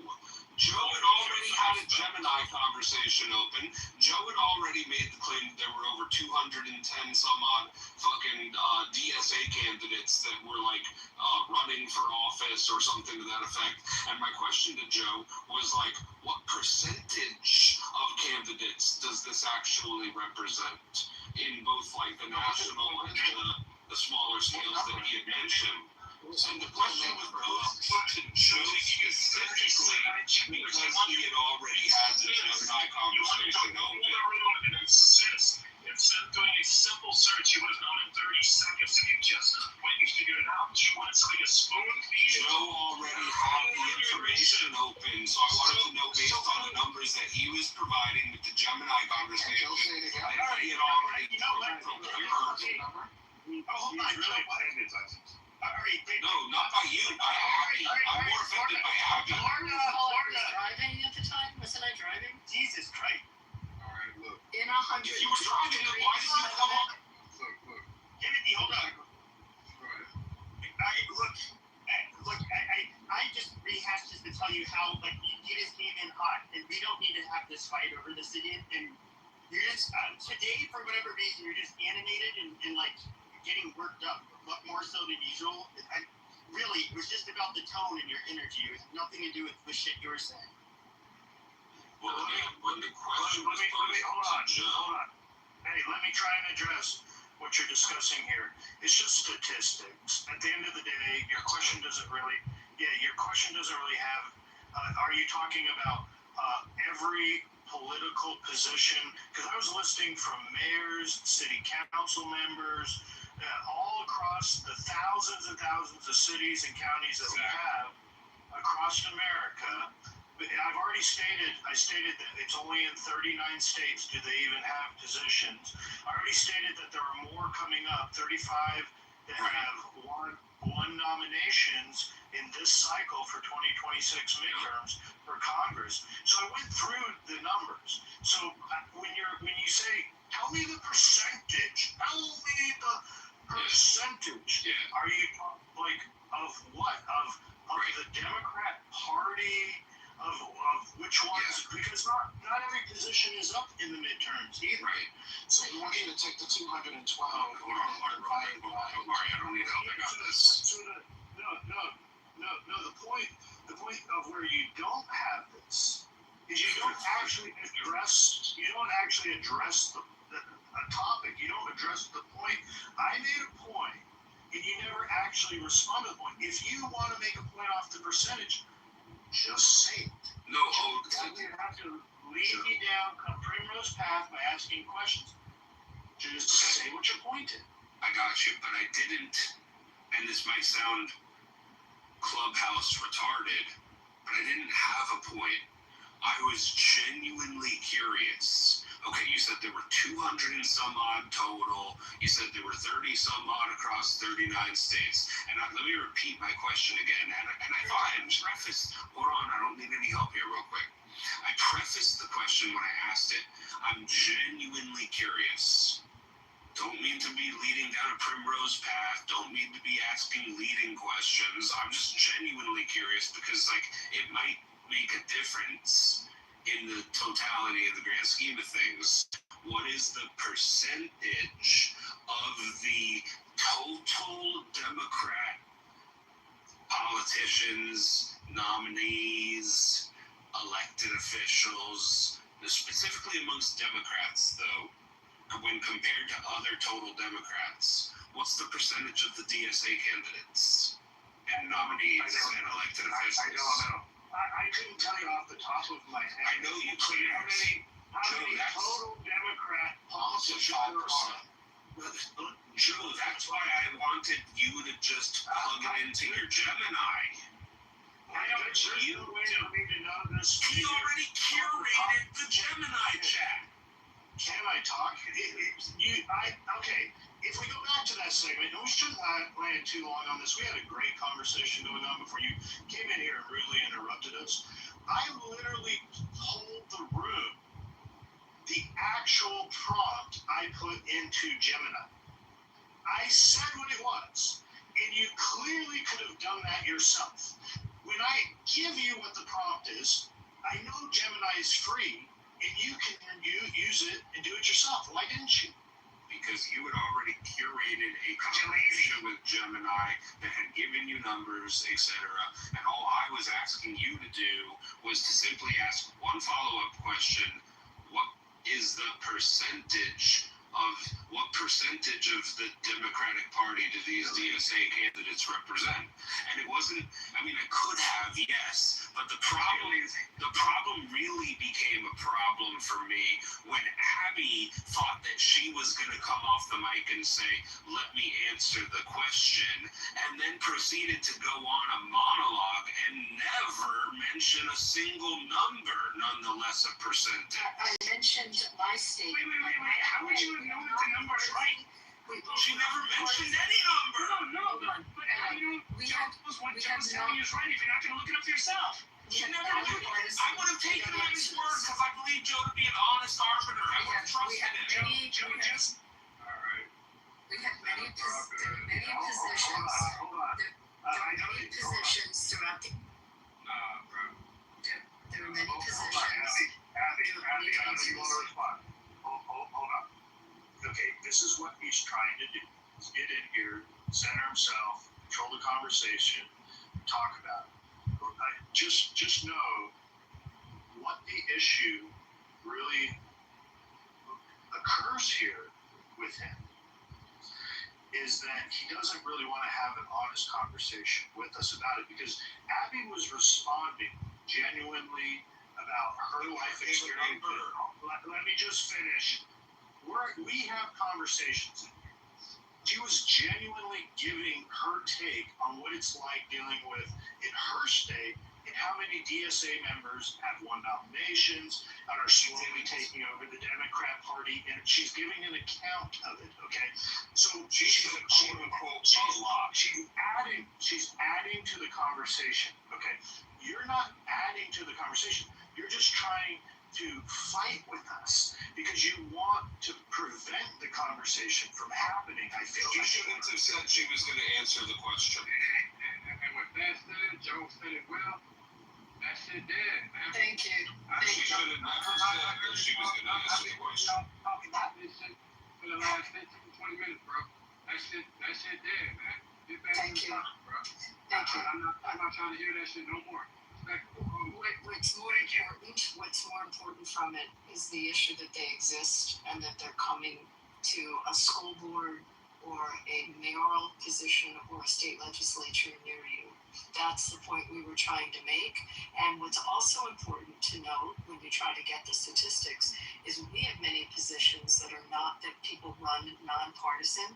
It doesn't mean that they're not part of it, but they don't declare a party when they're running. Including our district attorney or mayoral Most position. states are that way. Can I finish? So it's sometimes a hard number to distinguish because the actual person in office has not declared a particular party, even though you know that they came from the Democrat or the Republican Party initially. However, I was giving my anecdotal what I experienced in my state. What I experienced in my state, how they had taken over our state Democratic committee and the issue that our federal representatives had with them controlling the state Democratic committee and what transpired. That's what I was talking about. I was talking about our state house and the ones we were dealing with. The bigger issue is that they exist. Thank you, Timothy. The bigger issue is that they exist. That is some Nazi rhetoric right there. Look, it's not that it's not that the Jews are here. The bigger issue is that they exist. Timothy speaking, come on, word. Timothy, go ahead. Set the topic, Timothy, good work. All right, man. So, honestly, I'm at work right now, man. I've been listening to y'all conversation, man. It's been a good conversation. It's been for the last, I'm going to say 15 to 20 minutes where we somehow consider Florida. I mean, so, I don't really have too much to say. I just want to continue listening, but that shit dead, man. Talk about something else, bro. Go ahead, go back to your echo chamber. Can you talk about the election fund? So real quick, Naveen, I put the number in the chat for you, Florida. I hope that should answer the question. There's only 4 running. That's 0.92% out of the 435 members. I appreciate you, Omari. Thank God for Omari. I can't believe we can't get off this. That wasn't even the point I made. We talked about throughout all of the country, okay? And that's not what the percentage is in relation to the conversation we had. You weren't here alone. Yeah, I'm so sorry I brought this up. I answered him why he thought we were just being argumentative because he had a so-called different point of view, but like I did not think we were going to rehash this. Let's talk about election fraud. Okay? Also coming to a state near you, so we can talk about all our different states and the voter rolls and the election. Because I was told, Abby, I was told, or anyone on this app, I was told before, Donald Trump is delusional. In fact, I think Florida and others said too. There's no evidence of voter fraud. I said, and I did this whole room where she went after me and was making all these comments. I said, the biggest problem is the registration. There is no registration issue. You're shouting and all that. There is no registration issue. I said, there is. There's these people. If they were registering, wouldn't they have found them? If they were, I said, no, dude. You're telling me that people register. And I said, yes. And I went through it. I said, the solution is to upload and force them to have to upload proof of citizenship so that in the back end it does. He said, there's no evidence. Provide me evidence. I said, it's there. Well, see, you can't provide anything. Now there's evidence. So I'm waiting for Florida to come and say, hey, you guys are right. There is evidence that this is being done. I'll wait. Let me get off talking. We have witnesses. So go ahead. It's a problem, though. People are. Florida needs to admit that he was wrong and that there is. We've got to admit there are people that are registered to vote in 2 states, which is a problem. Namely, Jared Kushner. He was registered in New York and New Jersey. Actually, I must say I am guilty as charged. Coming from the great free state of Florida, now living in the Tejano state of Texas, I am guilty of being registered in 2 states at the same time. The issue is, hold on, no, Dean, I haven't finished. No, stop the phone. No, you're scared now. You're scared. Stop being scared. I said illegals being registered. No, I myself no longer live. Yeah, let me explain. I myself no longer live in the state of Florida. However, the state of Florida has not yet cleaned up its voter roll to take me off of it. Here's the thing I think that this guy goes nuts when Abby doesn't answer his I'm illegally registered in Florida because the state of Florida has taken me off of their vote. Here's Voter roll. illegal. Listen in. Can we not just yell, guys? We're yelling. We don't do that. I mean, it's ridiculous. When the guy comes to me and chastises Abby for not responding to his question, I say illegals, and then Scott gaslights by saying people registered in 2 places. I said there's proof that there's illegals who are registered, and then they gaslight. And I'm not gaslighting. Right, so what about illegals? I would just say this. I wasn't gaslit. If you felt gaslit, if you're tender, I apologize. I thought the conservatives were strong stuff. I gaslit. I never really gaslit. When you're trying to say that Jared Kushner did it, and you're trying to I was kidding. I didn't know you were tender. I'm sorry. I was kidding. I apologize.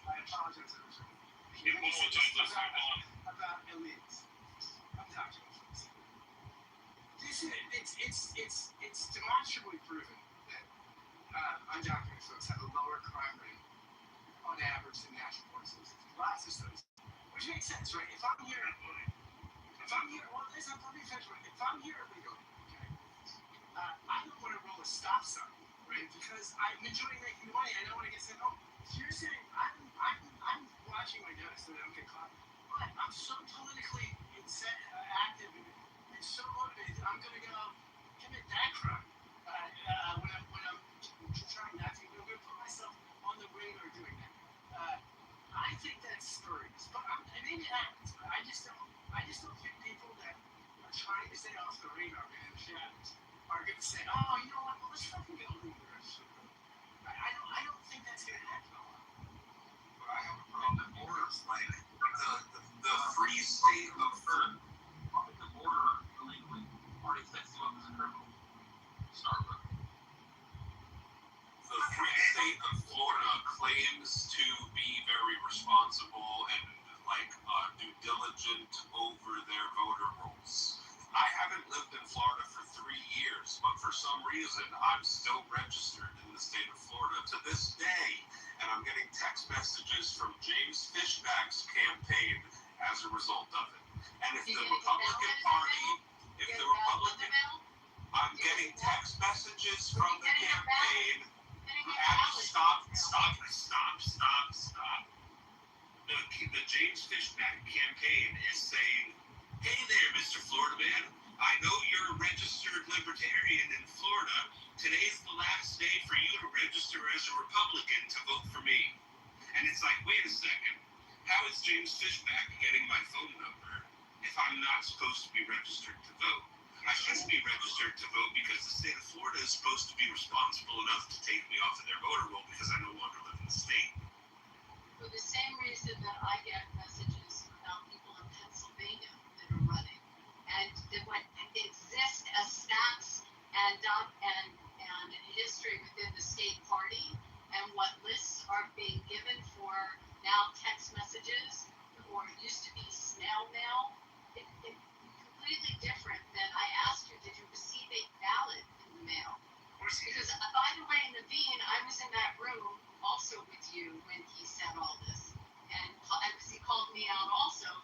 our voter rolls, we removed 160,000 names on them. And I was talking about how we had people registering at the DMV and getting mandatory ballots in the mail, and they were non-citizens, and he didn't believe me.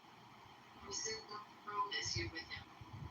Why hasn't Florida done the same thing? And if they have, why haven't I been removed from the voter rolls? Is it because I have a white name and I'm a citizen? So, Flora, I think, and I'll be very honest with you, I think you're misunderstanding. So, there's campaign lists, and those campaign lists, you don't know how old they are. No, he's pulling this from the registered voter list. How do you know that? Because he said, I know you're a registered Because you libertarian. didn't say as of today, you were there at one point as a registered libertarian. I'm getting text messages from the old town. I live in Kent. But I could look this up right now, couldn't I? You could. I won't dox myself, but I promise to I solemnly swear I hold an oath to honesty and transparency. I will look up my name and my info right now, and I will let you know if I'm registered. Does Florida send mail-in ballots to every voter? No, so that part would be irrelevant right now to the point of the conversation. I mean, because I'm not worried about the conversation isn't about whether or not I'm getting a voting ballot. It's about whether or not I'm registered still. I haven't lived there in 3 years. That wasn't my point. Does Florida send a ballot to every voter? No. Florida, I'll be your third party verification for sure. No, like I said, I'm not going to dox myself, but I promise. If I'm not registered, I will say I'm not registered. Yeah, I'm never betrayed.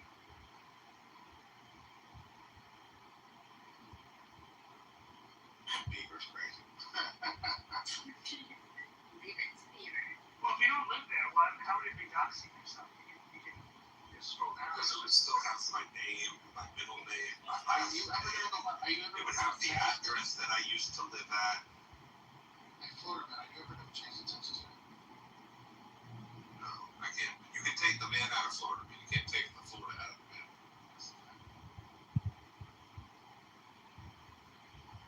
So I'm confused. Did you register to vote in Texas? Yeah, of course I did. It was one of the first things I did within the first 90 days of living here. And have you voted in Texas since you registered to vote? I did. Multiple times. Did you vote for Trump in 2024? I did, unfortunately. Did you notify your county about deregistering? You're supposed to do. No, I never notified the county or the Secretary of State or whoever oversees all of it. I never reached out to the state of Florida proactively and said, hey, I no longer live here. You need to unregister me. That's not supposed to be my responsibility. Change your driver's license to Texas? Yes, I have a driver's license. I have all of the fucking legal things necessary to live in Texas. And I haven't lived in Florida for 3 years. How many people live in Florida? Well, I understand it. I'm still looking it up. I haven't gotten there yet. I think it's hard to get them registered. I think they do it don't they do it like so often, especially around census time. I don't think they have like some AI system that actually says, oh, Florida man left yesterday, let's go ahead and remove him off the vote. It doesn't work. Well, according to Republicans, it's supposed to work that way. They're supposed to be auditing and checking in every once in a while and being like, hey, does this person still live here? And if not, we should be taking them off the voter roll. It's exactly what happened in my state. It took a while to finally get a Democrat Secretary of State to clean up the transit. Actually, it doesn't happen automatically, but we push for it. You're chopping off. Yeah, he's chopping off. I think that's what she said. But imagine, right? Like, if someone moves tomorrow to, let's say, Maine or something, right? I can imagine it kind of take years for the system to before someone actually going here and catch up. That would be amazing if they were able to do it in real time. I hear what you're saying, Florida, but I just don't see it working that way. But to Abby's point, did you receive a ballot? And that's where you start to ask yourself. The state of Florida doesn't proactively send out ballots to everybody that's registered to vote. So no, I didn't receive a ballot. So it makes it a safer voting system than a system where everybody gets a ballot regardless of where you And then now, I agree with that. I think sending out ballots ad nauseum, point blank period, to every single registered voter is kind of an insane thing to do. Number one, it's a waste of paper at the very least. And at the worst case scenario, it does open you up to the opportunity for like John Smith's dead or like late granddaughter to fucking vote on his behalf. It does open up the opportunity for some other guy named John Smith that may have somehow accidentally received John Smith mother's ballot to vote on his behalf, thinking that it's for him. Like, I understand how these things can create a problem. So no, I'm not okay with the state just sending out these ballots ad nauseum. Yeah, let's go to the speaker. How about Monica? Would you like to share? Monica or Ian?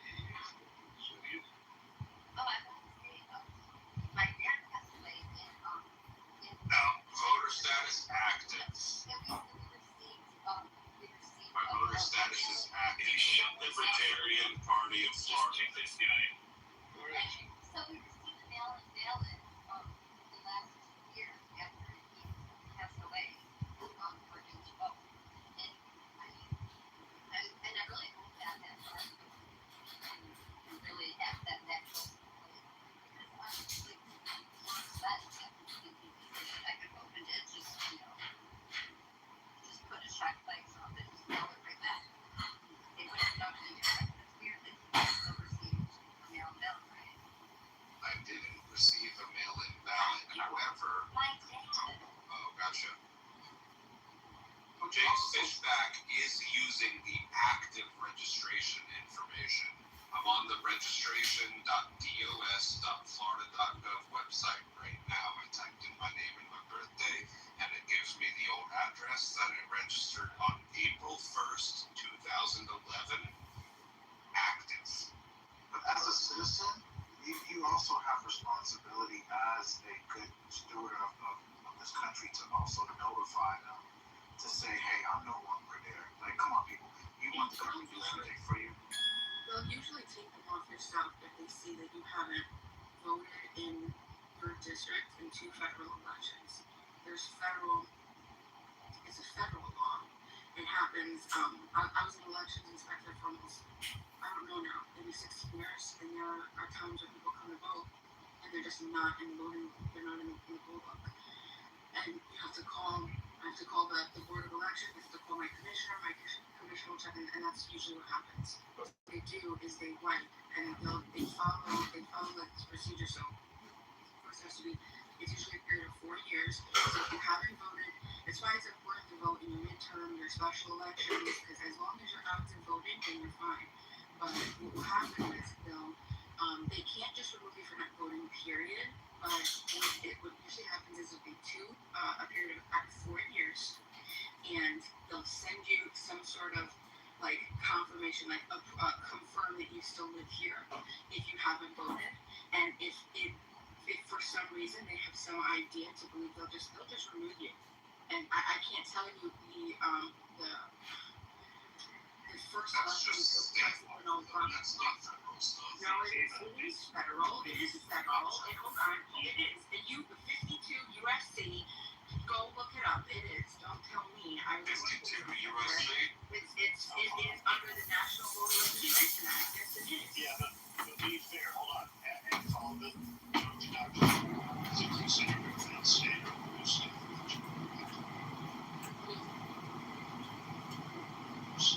Very, very.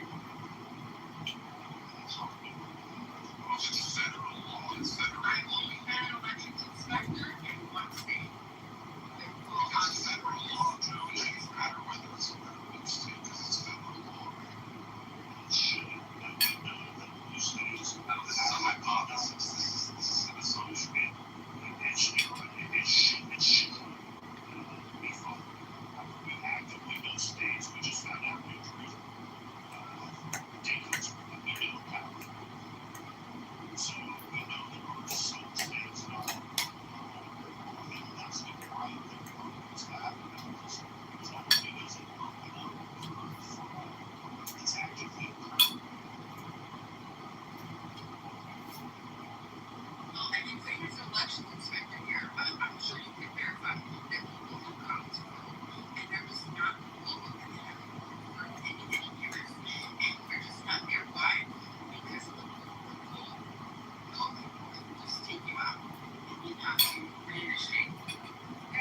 register. I mean, that's happened here. It happens to people in New Jersey. It happens here. The problem is the registration process when it's done through the DMV. And so you're checking off the box confirming that you're a U.S. citizen. And people just, sometimes there's a language barrier and they just check all those boxes. And that affirmation is all they have. And they're supposed to then check it, but it's not always checked. And that's what we were talking about this a year ago. That was what was happening here in my state. I forget which election cycle. And they actually had the press out interviewing these people who were not citizens that received the automatic ballot in the mail. And they were registered to vote. They would have signed it, voted. You question whether that is be treated as a provisional ballot or just going through the system. You hope that it would have gotten caught as provisional and that they'd have to cure it and reach out to the people.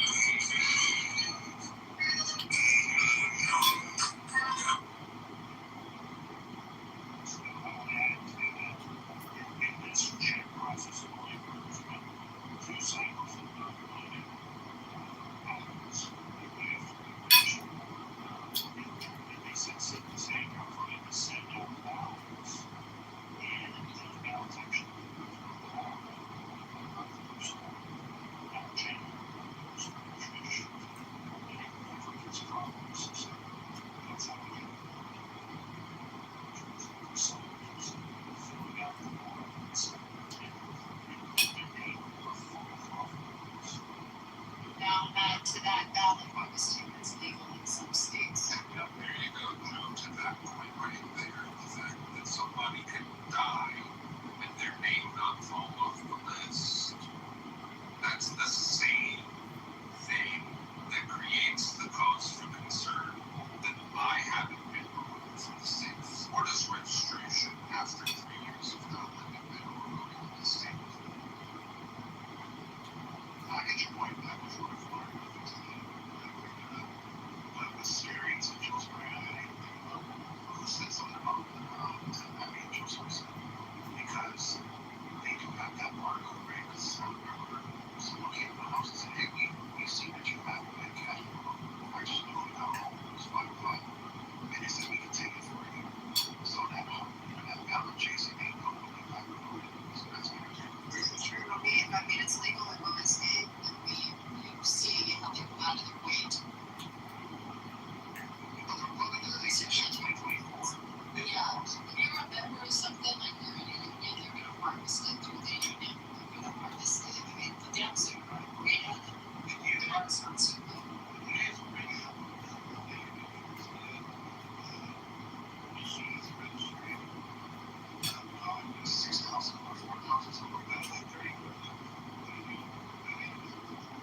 It's to 600.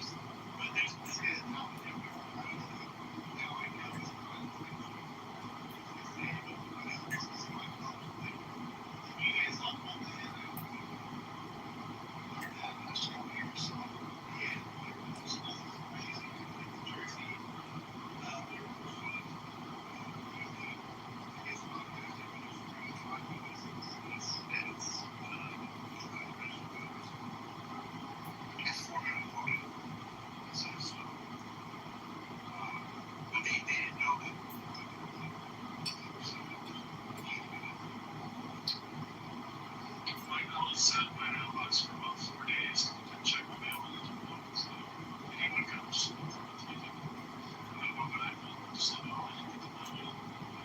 They don't come as well. Only to be topped by then you get the ballot and you don't get around to mailing it in until the day of the election. And they have to wait to make sure they have all the ones that were mailed out that allegedly postmarked the day of the election to then finally count the votes. And then the ones that they can't read the postmark, they're still counting, even though they are looking at it a week after the election. They don't know for sure that it was postmarked the day of the election. So in my state, that's what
That's your state of Pennsylvania, Scott. Yeah, Scott, you guys are fucking vigilantes. No, dude, Pennsylvania is nothing but vigilantes trying to impose voter suppression and intimidation.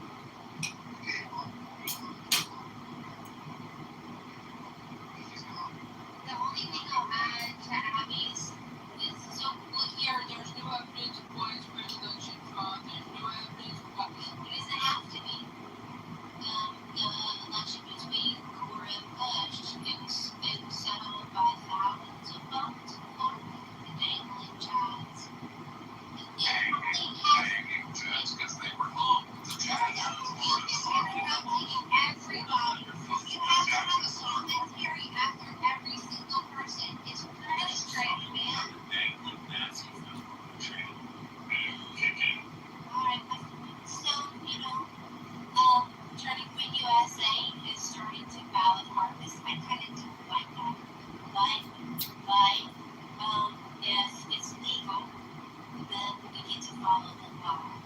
Scott Pressler is amazing at getting people registered to vote. He's a American legend. We just have to, like, the narrative of people scoffing at us about election integrity kind of puzzles me. Like, don't you want free and fair elections too? Don't you want your votes to count? Aren't you frustrated at the thought that your vote might be disenfranchised?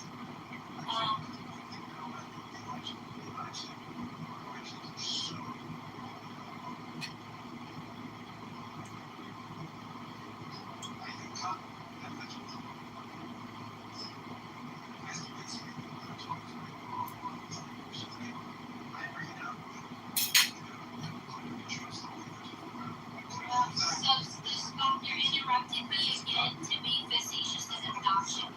It's noted that you can't control yourself and you have to jump in when it's not common. To which I reply, I'm actually glad that Biden, quote unquote, won the election in 2020 because what happened was 4 years of planning and observation. And so I think Trump's second administration is stronger because of the 4-year election. We're going to see. Do you have some concerns about the midterms? I think Iran is a huge problem. And I think there's other things that are going well that we should pay attention to and listen to. Thank you. Just like, hey, Jane. How you doing, Jane? Kate asked me a question. What was the question?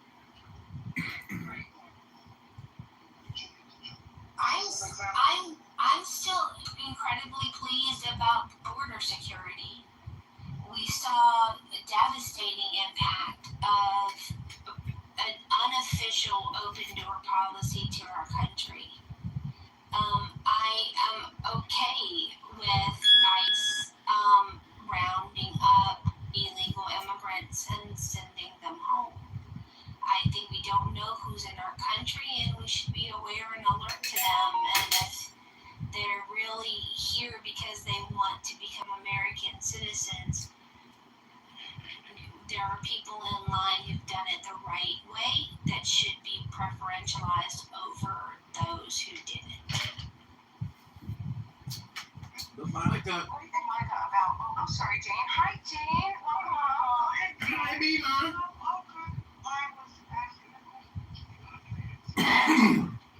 I was just wondering, what keeps you up at night, Monica? What prevents you from getting? Oh, sorry. Go ahead, Bima. So, would you, Monica, be open to still maintaining the system that we have for becoming a citizen, but then also a registration process and identify, to identify people coming into the country that can just come in and then we register them right away. There's no force. They can't participate in elections or anything like that.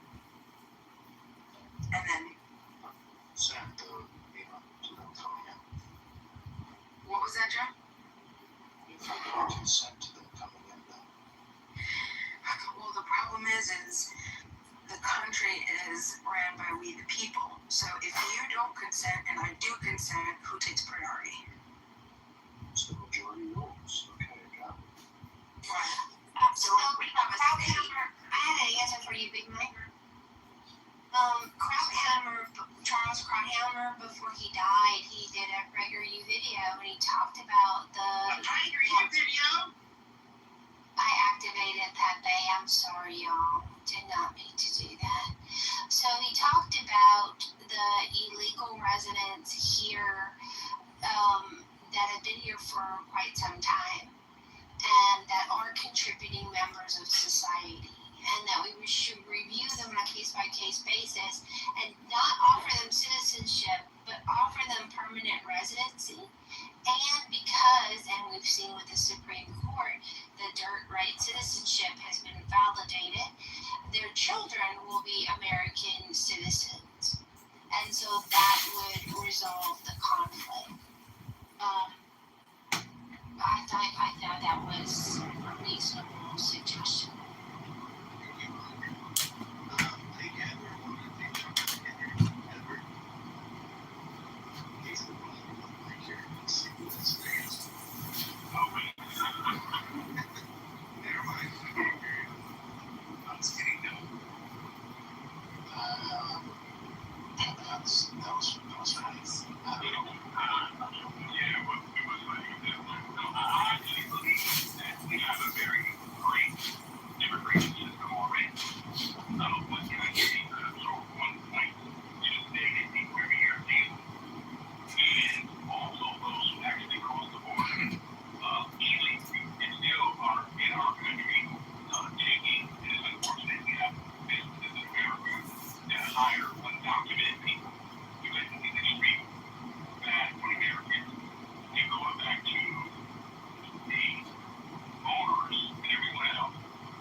I hate to say everybody's crazy. Everybody wants to go to a resort and not have a resort.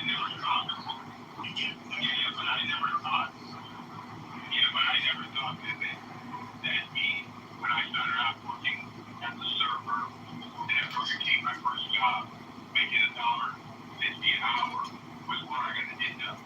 Or me going to the back, still sticking tobacco at this 15, 17-year-old kid in the taco building in Connecticut. Okay, getting up at 4:30 in the morning. I did not think that was going to be my permanent career. I don't know why we're not teaching our children work ethics and values and what it needs to give you. I don't know why we believe that these jobs are the needs. No, these are your starter jobs. This is where you learn value, learn how to show pride. I don't know where people get this that degree on the end of an island on it. Just because you have a degree doesn't mean you're the right people.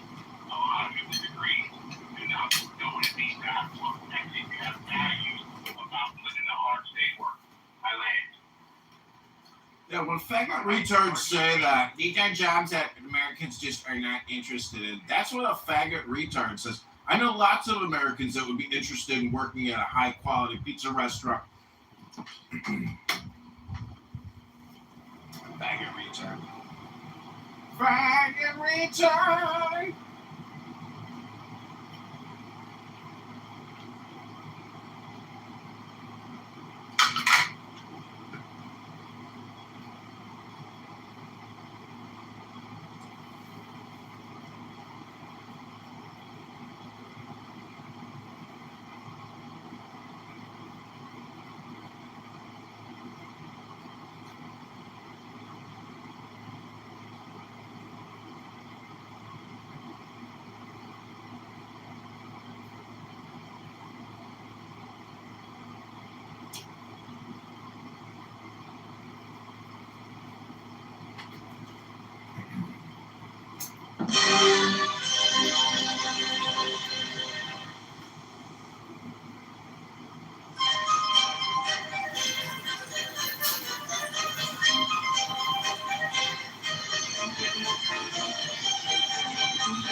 power that I have as your boss, if I get to hold that leverage over you, you can't leave that job without risk of being rewarded. And if you do get to a point where you work the entire month and the day before payday, I didn't call us, I don't have to pay you for that work. It's worthless. That's the kind of shit going on in our country. You know, like on your knees. I mean, you Carl, I agree with you. I have to say, go ahead. No, but one of the things I agree with you, we got to go to our countries. We have employers doing these things, but they should be in the local area. Their state government should be on them so that Americans, young Americans, can have these opportunities to grow. Yes, I know you're not going to make as much profit. For me, I will not hire anybody. I have to go to the I-9 because I have a major company because I hired 5 people who were illegal in California. Okay, they're all over the U.S. But I can't. So, and it's not that I can't. I won't personally. Because I don't believe that I should not give an American the opportunity to do that first.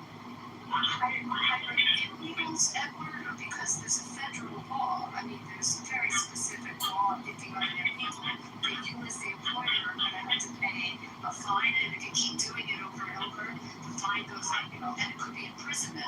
So you're talking about hiring someone with work papers, things that... No, they're illegal. There's illegal that they get at the time to have because I get a lot of people applying and will be sent to the I-9 form. They do not qualify because they're not here. That's when you hear green card holders or anything. And they do not go to their house with social. And if they do, we can't have it anymore. The social was given to them when they called the bar with somebody. And that's hard. I don't know. I on this guy because I'm in that care. I got to be very careful because there's a lot of sensitive information that we deal with families that come into our care. So there's a lot of things I have to do as an employer just to make sure that we're doing the right thing. So, Joe, you're correct 100%. That we have way too many American business owners swinging south of the border that bringing way too many people onto their property. And that's why we have this issue with illegal immigrants. They know there's work here, and that's the traffic. I can tell you one place where it's a guarantee that 100% of the employees are going to be illegal, and you can see raids on them all the time. Last time I saw a raid was when Obama was still in office, and that is at a car wash. Now, it's one of the worst jobs you can have is in Phoenix. Can you imagine 120 degrees maybe, and you're out in the fucking sun? It is miserable. And yeah, I mean, if you're especially here in Phoenix, you're not going to. That's a job. I think, quite frankly, the fact that they have to do that job, I almost feel like they deserve something special. May I respond? If you've ever been to a car wash, you know that the overwhelming majority of those employees are like 16-year-olds, 17-year-olds, 18-year-olds, maybe college students. I've got a membership in a car wash. Okay, well, I would love to travel to a couple of Phoenix car washes just to experience what it's like there. But in Dallas, overwhelmingly, it's fucking 16 to 23-year-olds. That's the job. I'm experiencing what Pepe's experiencing. By the way, the first time I went to a car wash here, I had an Elvis impersonator working the car wash. Wow. Hey, as a former veteran, I'd like to speak up for veterans that have served overseas and fought to the death to protect the liberty of this country from faggot retards that want to sit here and make excuses for illegal alien invaders and laborers. 25,000 people died in Afghanistan and Iraq defending our liberty, and all the illegal alien invaders should be removed by U.S. military, Army National Guard immediately. No excuses. If you're here illegally and the police or the military catch you, your ass is going to be grass, and we're sending your ass back. We didn't defend this country for hundreds of years so illegal alien invaders could come on here and go to fucking car washes so Pepe, the faggot retard, could go, these are dead jobs that Americans don't want to take. Faggot retards, we will take back this country from faggot retards. We will eject all the illegal alien invaders. Enough is enough. We are fighting. We are resisting. And we will win because faggot retards like Pepe are faggot retards who have no power, have no strength, and they are on conference call social audio apps all day long going, these are jobs that white people don't want to take. Tell that to the 25,000 dead Americans in Afghanistan and Iraq, faggot retard. Hello!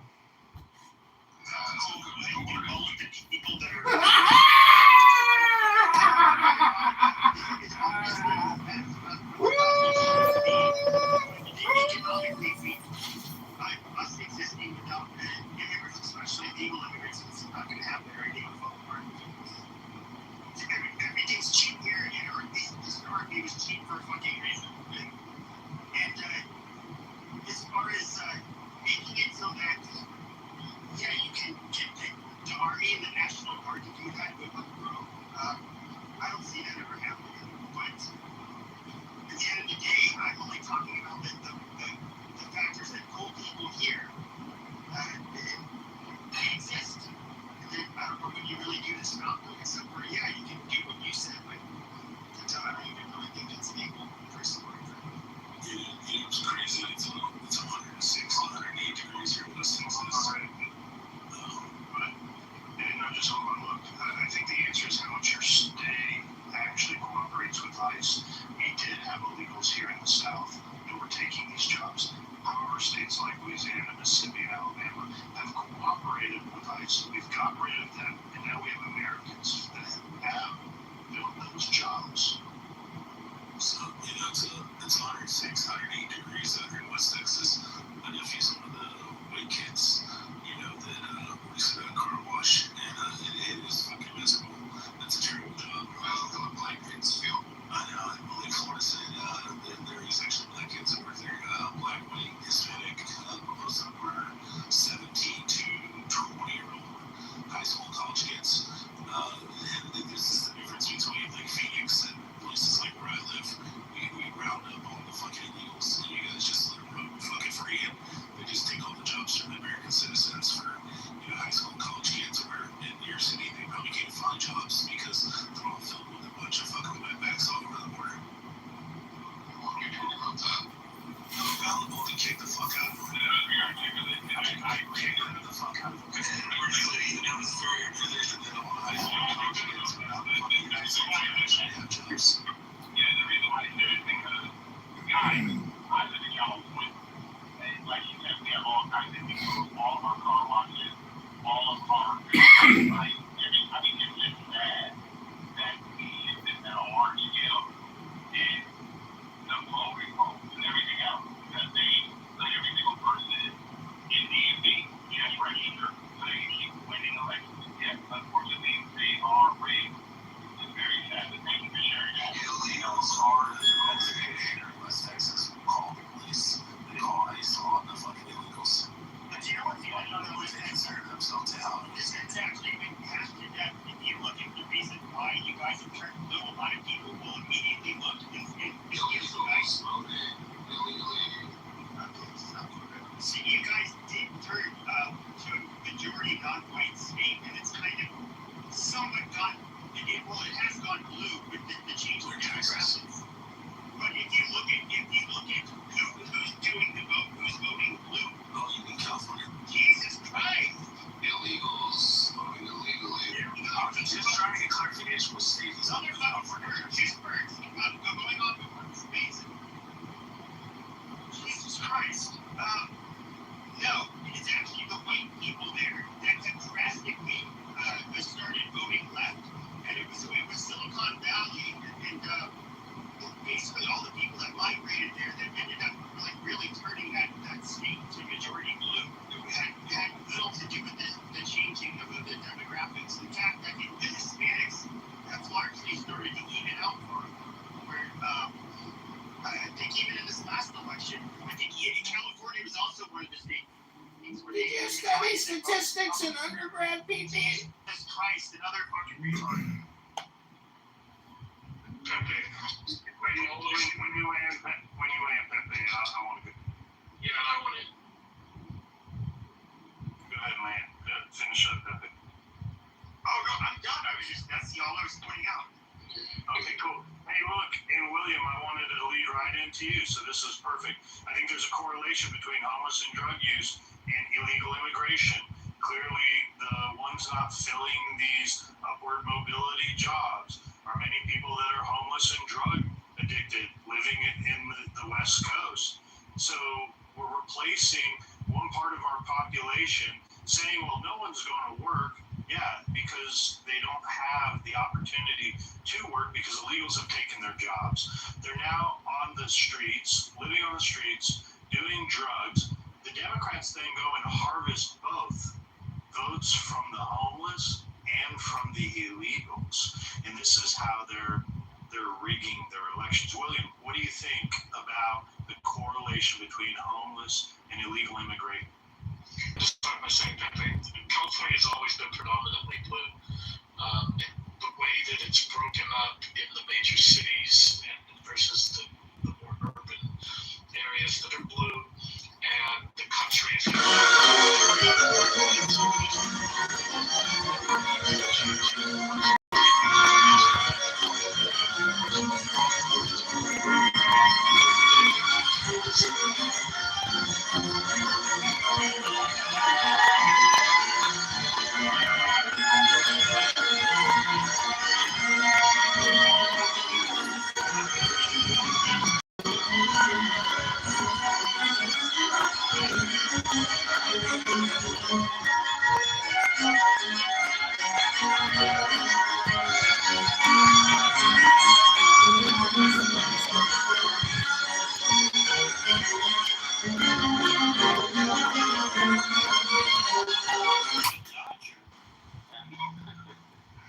only times I listen to it is when I'm like bored at work and stuff, and I need to cheer myself up.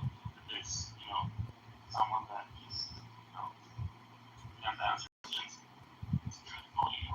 Hey Jack, hey Tom, hey let's I got a question for the moderators. It's really for anybody in the room, I guess. I assume some of you excuse me, Pastor? Pastor?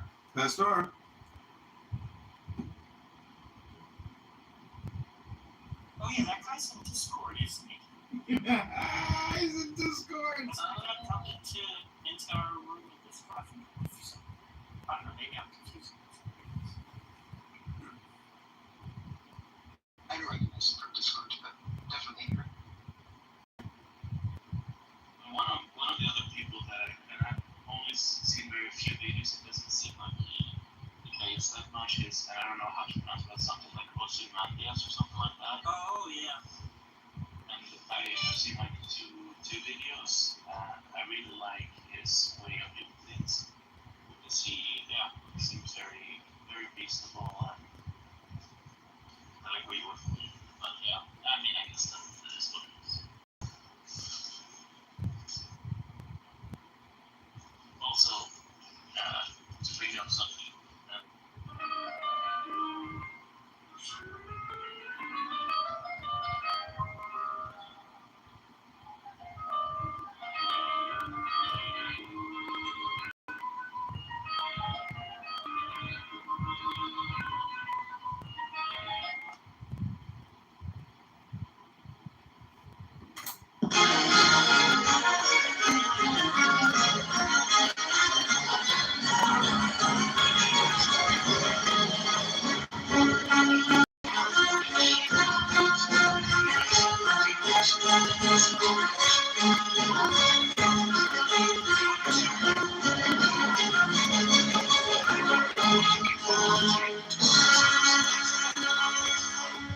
I can tell you for a fact because I dated an illegal immigrant who overstayed her visa, and she was offered by 4 different people for as low as $500 a complete set of identity. Okay, they take kids who aren't old enough to be working, and they tell elderly people you get a social security number and everything that you need to pass the I-9 test. It's $500.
That's an interesting question. But I don't see it as illegal. I mean, they could try to argue the intimidation of it, but I don't know.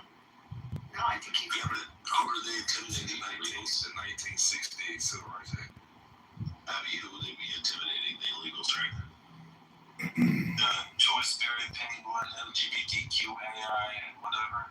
I'm Chotori, of course. What's Chotori? Yeah, so this is the coming political argument. You can see the Democrats have been layering in the Jim Crow 2.0, and Trump has been making moves with this of what they've narrowed down the field of where they actually have to do this with the redistricting after the Supreme Court ruling that has come out.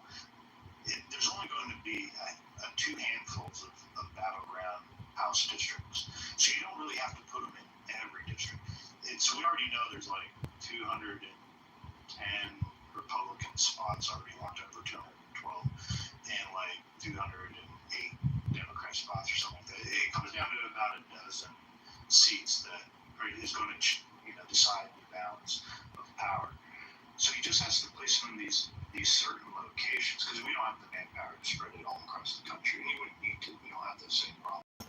But just doing this and putting this out there, along with his attempts now to lock down the mail-in ballots, that the post office is not the post office can cross-reference everyone that they deliver a ballot to is a registered citizen or a voter that is registered with that executive order, but they're challenging it on all fronts. So just be prepared, have a strong stomach this midterm, because he's doing what he can to try and squeeze it across the finish line. But what the problem is, though, is that you had everybody was just anti-Trump leading up to 2020, and it was actually actually very effective. And then you had this pandemic that made everything perfect. You had a good economy, that all of a sudden puts an end to that. Then you have, whatever goes wrong in a pandemic and things are going to go wrong. Trump was going to get blamed for everything. But this time, though, since Trump has been on, I listen to the Democrats and I don't see anything. What are they rallying behind? They're rallying behind Democrat socialist talking points. Hold on, John. I was just going to say when he goes, you would take that pause. You do a pause. This isn't white America. This isn't a place where I'm talking Come shit. on, bro. Why don't you move? Pepe, they're rallying behind what Ilhan Omar is putting out. It's the same exact liberal, progressive, pluralist talking points that we've been hearing on this garbage app with low IQ trash, lonely, bored pieces of shit for years. It's never ending bullshit. CRT, BLM, LGBTQIA plus all the way. Restorative justice now, DEI, CRT. It never fucking ends with these fucking liars. They don't believe in God. They don't believe in a higher power. They don't believe in destiny or history. They only talk about their stupid reparations, their stupid fucking IQ or their identity politics. That's all they have.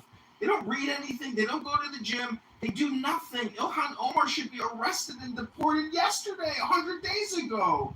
We have to deploy the military in this country. If Donald Trump doesn't use his U.S. Army National Guard in every major sanctuary city come election day and arrest every illegal cocksucker who tries to vote in a fucking ballot, we have lost this country. Dear God, Donald Trump, deploy the Army National Guard to sanctuary cities immediately this summer now, and hold them there till November, till December, till January, till February, till June the next year. Deploy the soldiers now.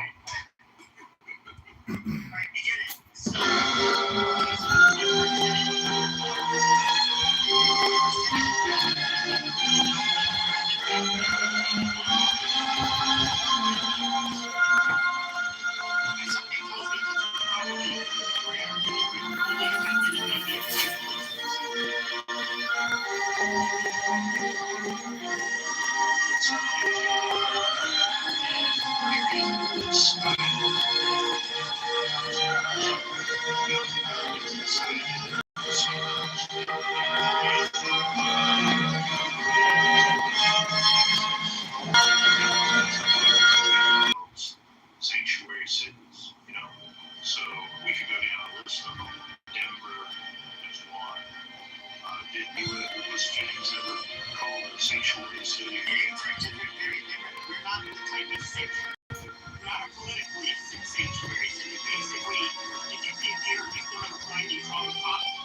You're not going to ask your immigration status, or if it's told to them, they're not going to deport you. You're a witness. You can come forward. They're not going to tell lies. Basically, just so things can run, like with law enforcement, that kind of stuff. But if you don't say committed a crime, and you get arrested, they're definitely sending you over to ICE. So you cooperate, to the most part. Yeah, I don't know. It's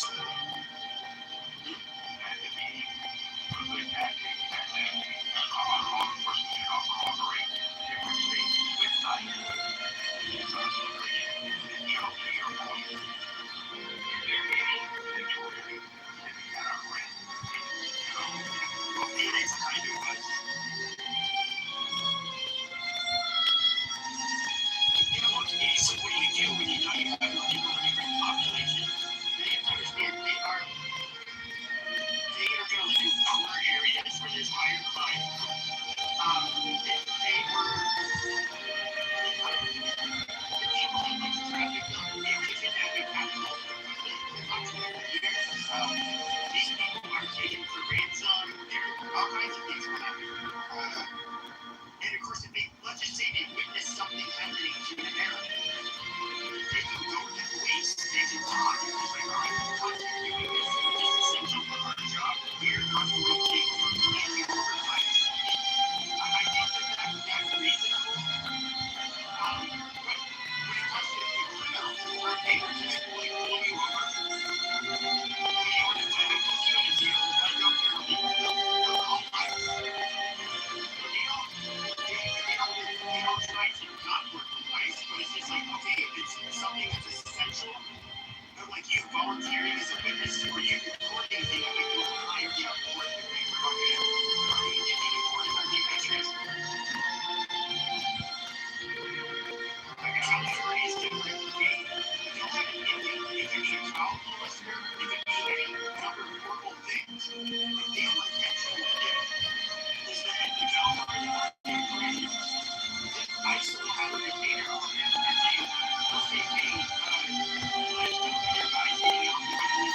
Sheriffs, the vast majority are Latino. Yeah, it's like the cops here, like, why not give them flowers to actually get out, but then you're supposed to be released. Right? And they're really concerned. They will, oh, wait, do what you're talking about. They will literally, like, release people early. So even if the ICE is trying to guess whether they're going to get out, they'll alter it just to help people out. At least that's the rumor that's going around amongst some sheriffs who are kind of against it, because they say the largest gang in LA County is the sheriffs. Yeah, it's when the sheriffs think they're going to be gang, and the sheriff is called something or other. It's just so, like, that Pope, not Pope, excuse me, Father something Sheen, this is like from the 60s, and he was talking about things just like, what I see in this world, it's going to happen and accelerate. He's talking about how, like, you're going to start, like, this empathy they're going to start having for the predators, the victimizers. They're going to, basically forget about the victims, those that are caused harm. And you saw, like, this, you definitely saw that. And this video was really viral, like, 5 or 6 years ago. And the height of all of this, like, justice reform. That's why immigration is such an important issue, because it touches at the heart of ethics, virtue, and law and sensitivities. And can you stomach watching a guy who's been here 15 years illegally get ripped out of this fucking country, maybe even shot and killed, and his wife and children removed? These are very difficult questions, and emotionally, these types of situations are happening left and right. Lots of people are dying in this legal law enforcement of our immigration law. It takes extreme violence in many situations to enact the law. And many of these people are dangerous and willing to fight to the death in order to remain here. That's how great America is. Huh! Right. I saw a white Karen get shot when she was, I don't know what she was thinking. She's in like a 1.5 to 2 ton automobile and thought she was going to go ahead and just veer off in his direction. She shot her. He shot her. Then you had that nurse who, once again, he had a gun. Yeah, maybe the officers fucked up. But at the end of the day, I know if I'm carrying a gun on me, the very last thing I'm going to do is get visible with the cops. Like, that's just not going to happen.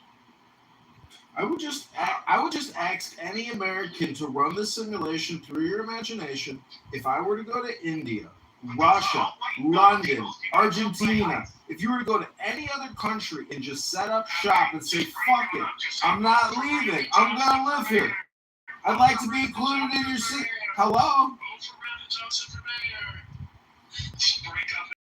He's just trying to record his clips. Yeah, it's just obnoxious. I know. He just trying to create his clips. At least what you got to do is learn. Okay, I'm somebody who, and I've lost it. It's like something you lose. I think it's like it's a perishable skill. But I was always in like the showman mode, where I was always ready to attack, ready to crack jokes, ready to troll. Like, so it was hard to even get out of the trolling, that I would do. But it's like when you have to perfect your trolling. You see, you do kind of the same thing every time. Sometimes it hits. It's not, but most oftentimes it doesn't. Do something original. Surprise people.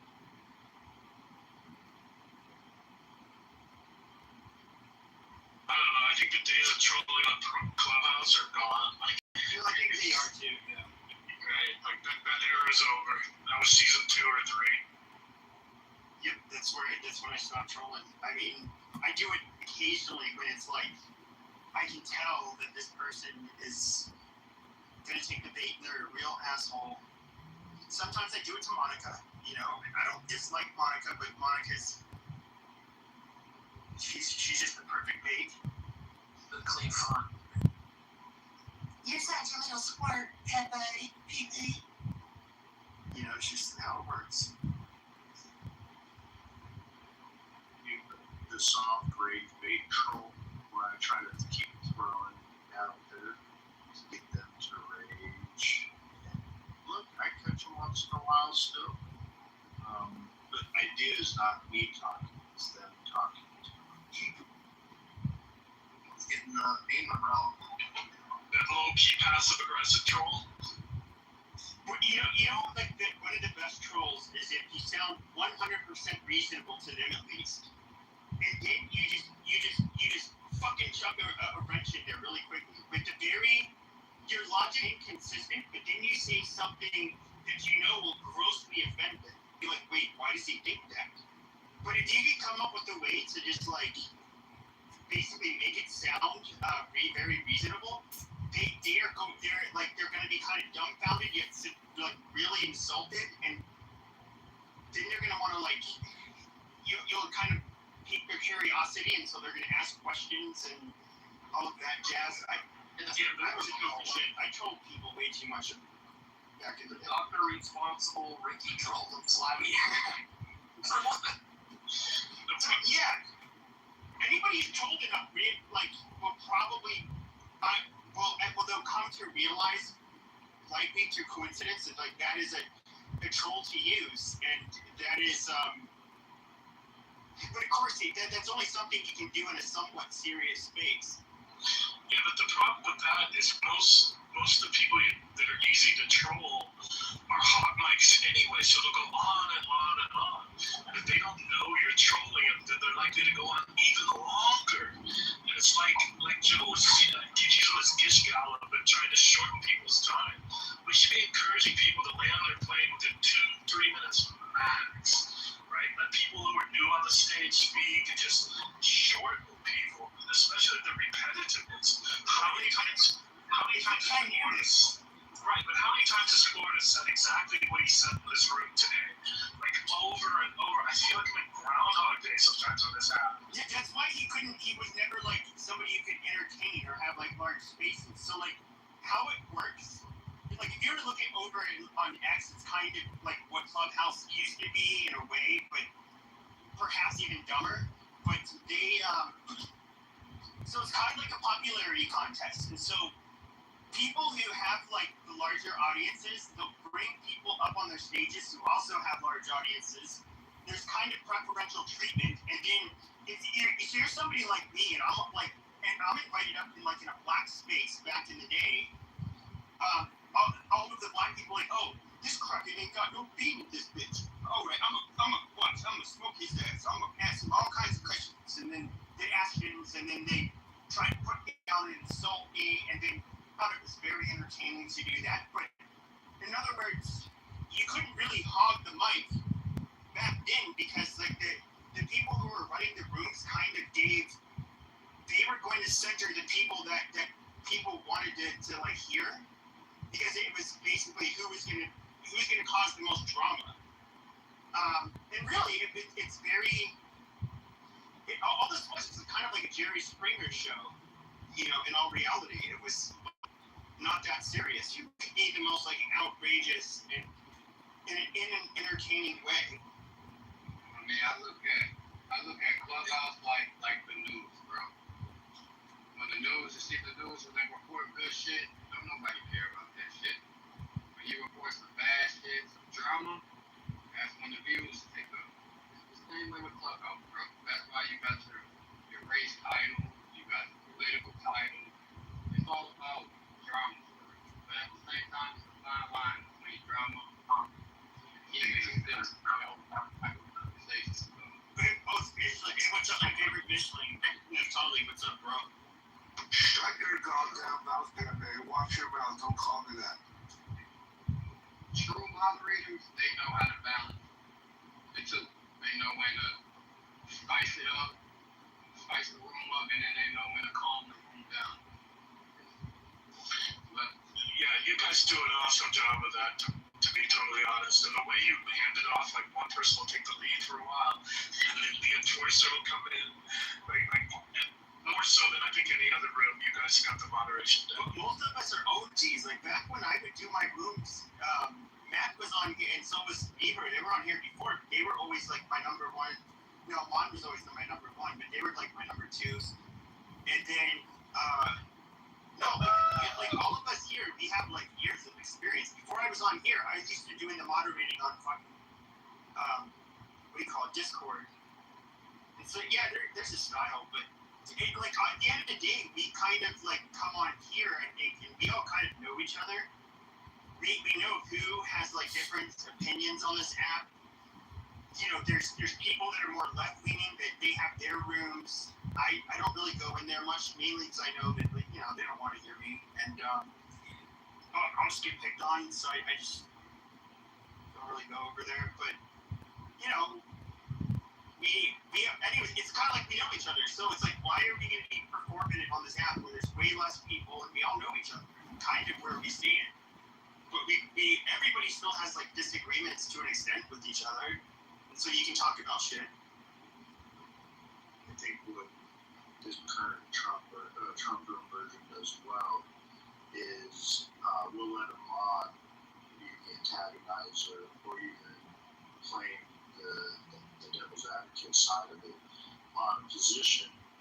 For example, Pepe will take the anti-Israel position against others. Good luck with your clubhouse life as if it even matters. Let Pepe have a segment, go the segment, and then not feel like I have to involve myself, or vice versa. Doing something about Democrats, and I'll hit on Democrats and other mods will go for that moment too, and it just kind of switches back and forth. And mods not feeling like we have to be heard to, but I just do it for the walls. I just want to be clear, I'm not even anti-Israel. I'm just like, when it comes to them trying to sell this war, sorry, dude. Like, I just completely disagree. There's a, with a lot of people. Deleted, we'll never hear from this I've been on the stage. So it's like Israelis are Jews. But I mean, if it's a bullshit, if it's bullshit, if it's a stupid idea, and they're feeding us a line of bullshit to kind of talk us into it or persuade us that we're not the ones pushing us to do it. I'm sorry, if it was like the French or the British, I'd have the exact same fucking. Yeah, the French and the British.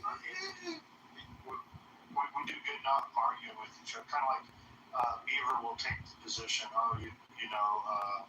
Carmelo Anthony, he got too many years, and I'm like, well, Carmelo Anthony didn't get enough years, But we don't let the conflict get between us on the debate. You rile up the rest of the speakers and get them involved with the debate, Yeah, and not only that, you don't have to respond to everything. Like in some rooms, a moderator has to respond to everything that's said. And I've noticed most of you guys will. If someone else can make the point, like you figured out who's going to make the point, and you prompt that person who's going to make the same point you would make, and let someone from the audience make the point instead of doing it. So the mods come across way less ego-oriented. Try to be a white woman and get your foot in the door. Go ahead. It's okay. You're a white devil, so just discern it. But not a devil, you are. Yeah, absolutely. And well, here's the thing. Like, this is Matt's room. He's the primary mod. I'm like, the primary reason, like, for example, I don't open rooms anymore is just like, a few years ago, you did way different. It's a lot more like entertaining when you're doing it to like a large audience, especially if you don't know who they are. And it was entertaining a crowd as opposed to like talking to people you already know. Pepe showed us and paid the bills. On here, we all kind of know each other. It's Matt's room. I don't have to like be at my phone the whole time. I can be half listening. I can hear that, I'll listen, I'll see how people respond to each other, and, oftentimes, yeah, you're right, I don't have to make there's no reason I have to make a response, and I think most of us here, it's like if we hear something that really piques our interest, then we're just going to, like, respond. It hit us in some certain way. that like maybe it would hit the other mods. What else was saying to Joe's point? President Trump talked, man, to have 2,463 members. I see this also. It's a redundant brain rot show. 15,000, 20,000, 30,000. So, I mean, people might not pay attention to numbers, but I pay attention to numbers. So, I know exactly this house is doing what it's supposed to do. So, nigga, mother is doing what they're supposed to do. Anyway, this current iteration is going been around a handful of long time. You guys don't Some of us used to hold pretty nice rooms on topics. I used to hold one on education, and it got big, but dumbasses from other rooms, Dan, came in and blew it up. What about you guys? Any rooms that are growing or just stagnant? Hello? No, everything's stagnant here. Well, this room's been kind of like, we haven't had like a right-wing room on Clubhouse that like had any real numbers in a while. I'd say these rooms are doing it, so that's a plus. It's also the nature of kind of where things are at. One, the app was fresher and newer. I know a lot of people that had first joined this app, they've never even done social media like Pepe has done, Discord, and I did Periscope and things like that. So this isn't like Post this shit on Fox News. Yeah, I'm Gen Z, and yeah, I don't want to work. The other part of it is when it comes to right-wing discussions, it's always a lot easier when your party's not in power. So exactly. Yeah, and this isn't just on Clubhouse. This is in media too. So right-wing podcasts, their numbers are down, viewership across the board. Because who wants to go and listen to? Oh wow, yeah, Trump deported some more illegals. What a good job he's doing. No, people want the outrage. They want a place to cope. That's why you're seeing like the politically incorrect and the 420 room. These rooms, they have all people are, they're yearning for a place to cope with like-minded people, so they know that they're not alone during this agony of the Trump administration. And that's what a little bit different though. When we did it here between 21 and 24, we were literally going through medical tyranny, where they had us locked down in our houses. We couldn't go out to the bars. We couldn't socialize with anybody. So they were coming and arresting some of us for attending a rally in Washington, D.C. It was nuts for the first couple of years. And I don't know if we'll ever recreate that moment. That is the thing. It's like I was somebody who was like addicted to it. I really was having so much fun doing it. It like the trolling. First of all, I think everything gets old. The topics that I would like to talk about, 5 or 6 years ago, in the height of like BLM, like I've been after black people when I first came on this app, primarily. And you're basically trying to destroy all the BLM narratives. Today, I would say that's rather mainstream. And most people are like, yeah, BLM fucking suck. Yeah, no, dude. In fact, I have N-word fatigue. Fuck these people. And it's just like, oh, amazing. So that was edgy back when I would say that kind of shit. But today, it's nothing. But even the trolling and getting the reaction out of people and like making people laugh and all that shit was fun. But this isn't LinkedIn credibility like, or Clubhouse. It's not the same high anymore. And yeah, everybody was like, Parler was shut down. All of the right were getting kicked off of YouTube, Twitter, and what did you have? You had Discord, that's about it. And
Year-old black girl goes on, white America's from that point on.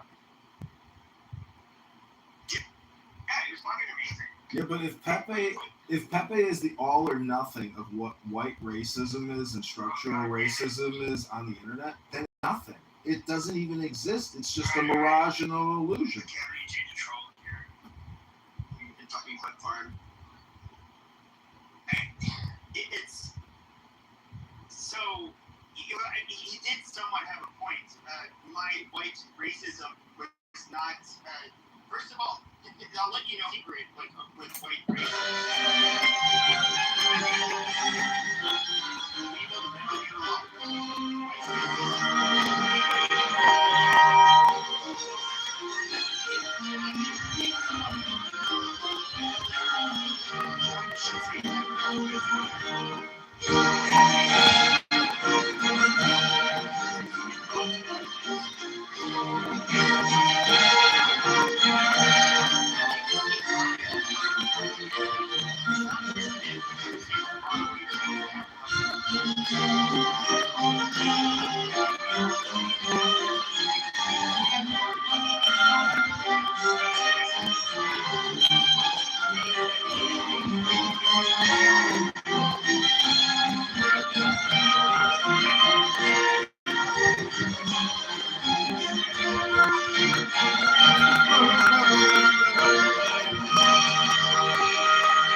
It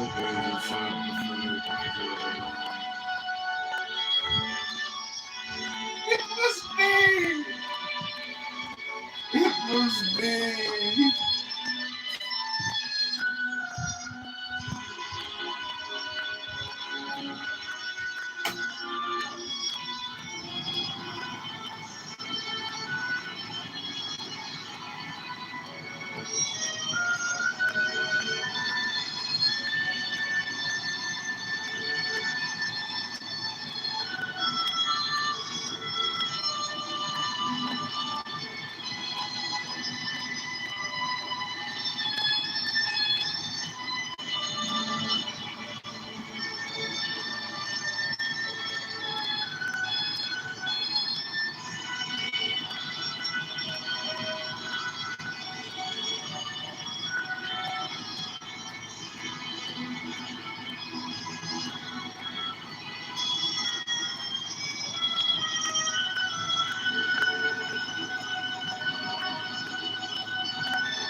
Wisconsin State Capitol, Ohio State Capitol. Oh, by the way, the Ohio State Capitol one happened during the proceedings where they actually were trying to stop a state proceeding from occurring because they felt that the state was racist. So that sounds like an insurrection. Well, anyway, okay. Then you had California,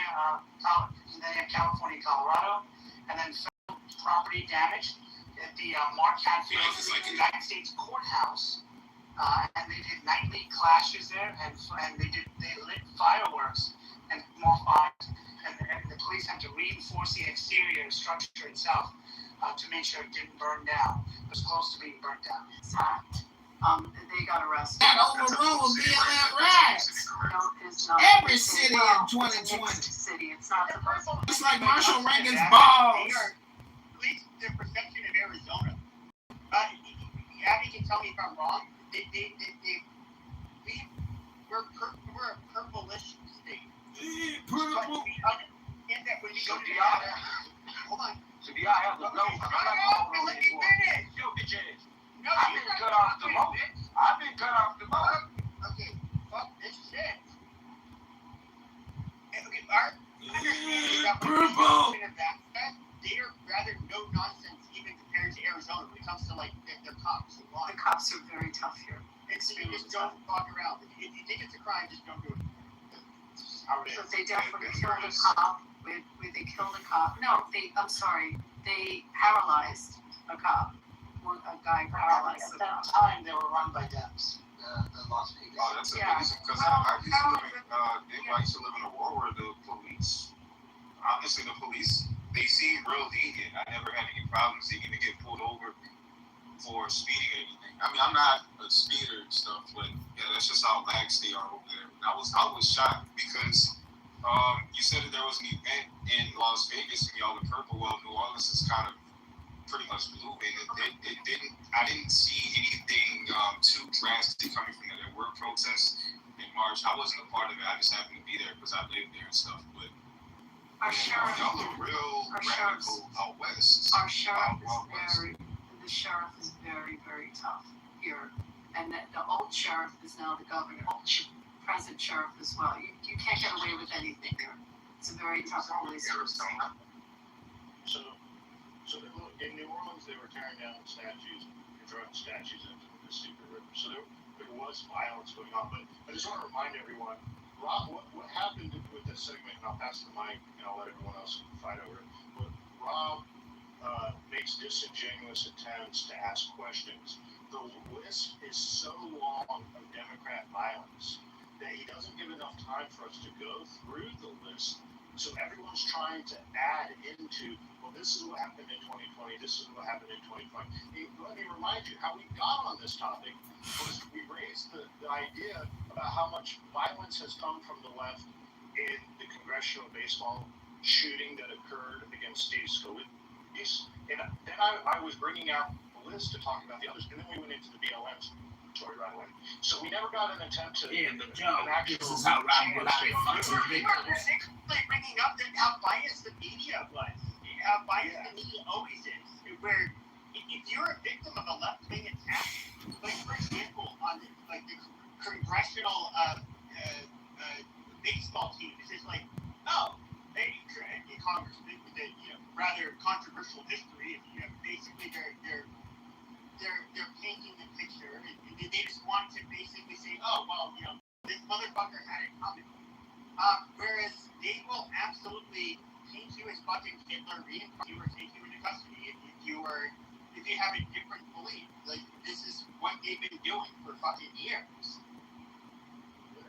So I just want to finish out the list, and then we can go back to the BLM riots that occurred in 2020. Look, in 2022, there was a plot or an attempt on Supreme Court Justice Brett Kavanaugh's life. In 2025, there was the assassination of Charlie Kirk. The assault on Rand Paul in his yard by his neighbor, who is a known anti-Trump Occupy Democrat supporter. The assault on Larry Elder in California in 2021, when they threw eggs at him from a gorilla mask. You remember the fat white liberal woman that dressed in the gorilla mask and threw eggs at him? There was then a plot against Republican officials in 2025 at the National Mall with a folding knife and Molotov cocktails. We had other incidences of then who can forget Thomas Crooks that attempted to kill on Donald Trump, and Ryan Ruth that was in the West Palm Beach.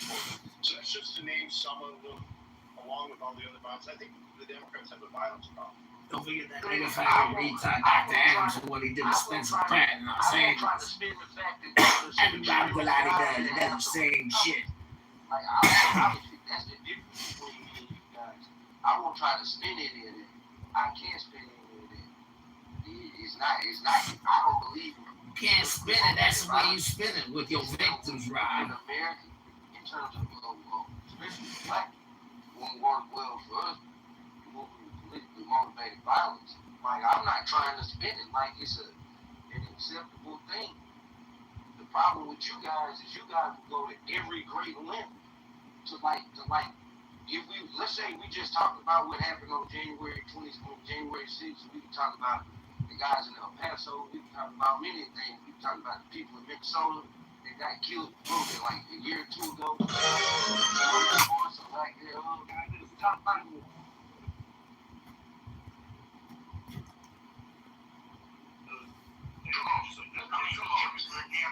Wasn't the mayor of Portland also part of when they came in Portland? Wasn't he kind of part of the organization? No, the mayor of Portland back in 2020, he was a liberal. But what happened is he was living in a condo high-rise near downtown Portland. He actually had to move from there because they constantly shot off fireworks outside of the building where he was living. So obviously, he would drive the neighbors and as well as himself. Zero's house get like some of that. I mean, I remember about that about a year ago. So it's like we could go myself in that. But what I'm saying is, you guys are like was like I'm talking about the governor. Yeah, the governor Shapiro was likely attacked by somebody who was like an Islamist or somebody on the left. He was a pro-Palestinian guy that attacked him, and he was on Passover night.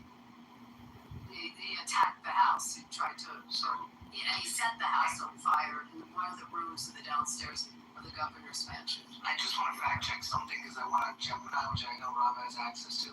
The 2025 assassination of Minnesota lawmakers. According to Gemini, this had nothing to do with Donald Trump. He said it did. Right? There's no response to it. Nothing realistic here about response. So it was a state issue. Let me finish. So it says response. Yeah, there was no response to it, bro. There's nothing the federal government can do. It's a state issue. No, I don't. You have no idea about this stuff. So anyway, let me finish reading the incident. June 14th, 2025, a gunman named Vance Bolter, dressed in a fake police uniform, and attacked the homes of prominent Democratic lawmakers. He shot and killed Minnesota House Speaker Melissa Hortman and her husband, Mark, while also severely wounding Senator John Hoffman and his wife.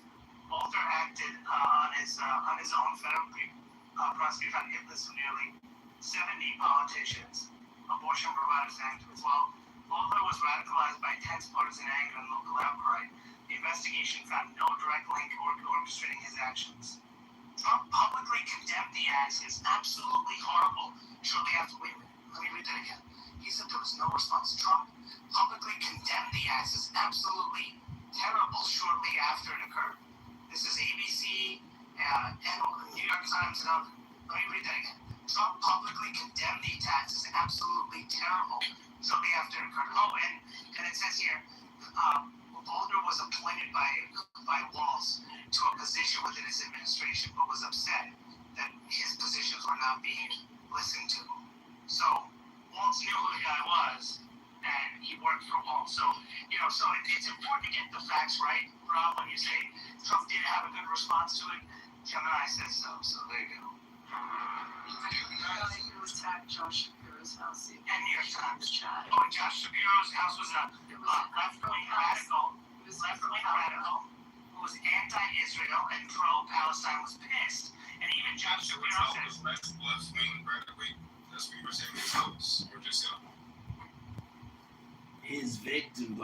against illegal Medicare, Medicaid for illegal aliens.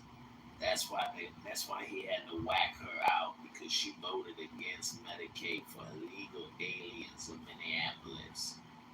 What do you think about that, Rob Gulati? Before, if I'm not mistaken, there's so much in the algorithm. Thank you for. I want to read the motives of that.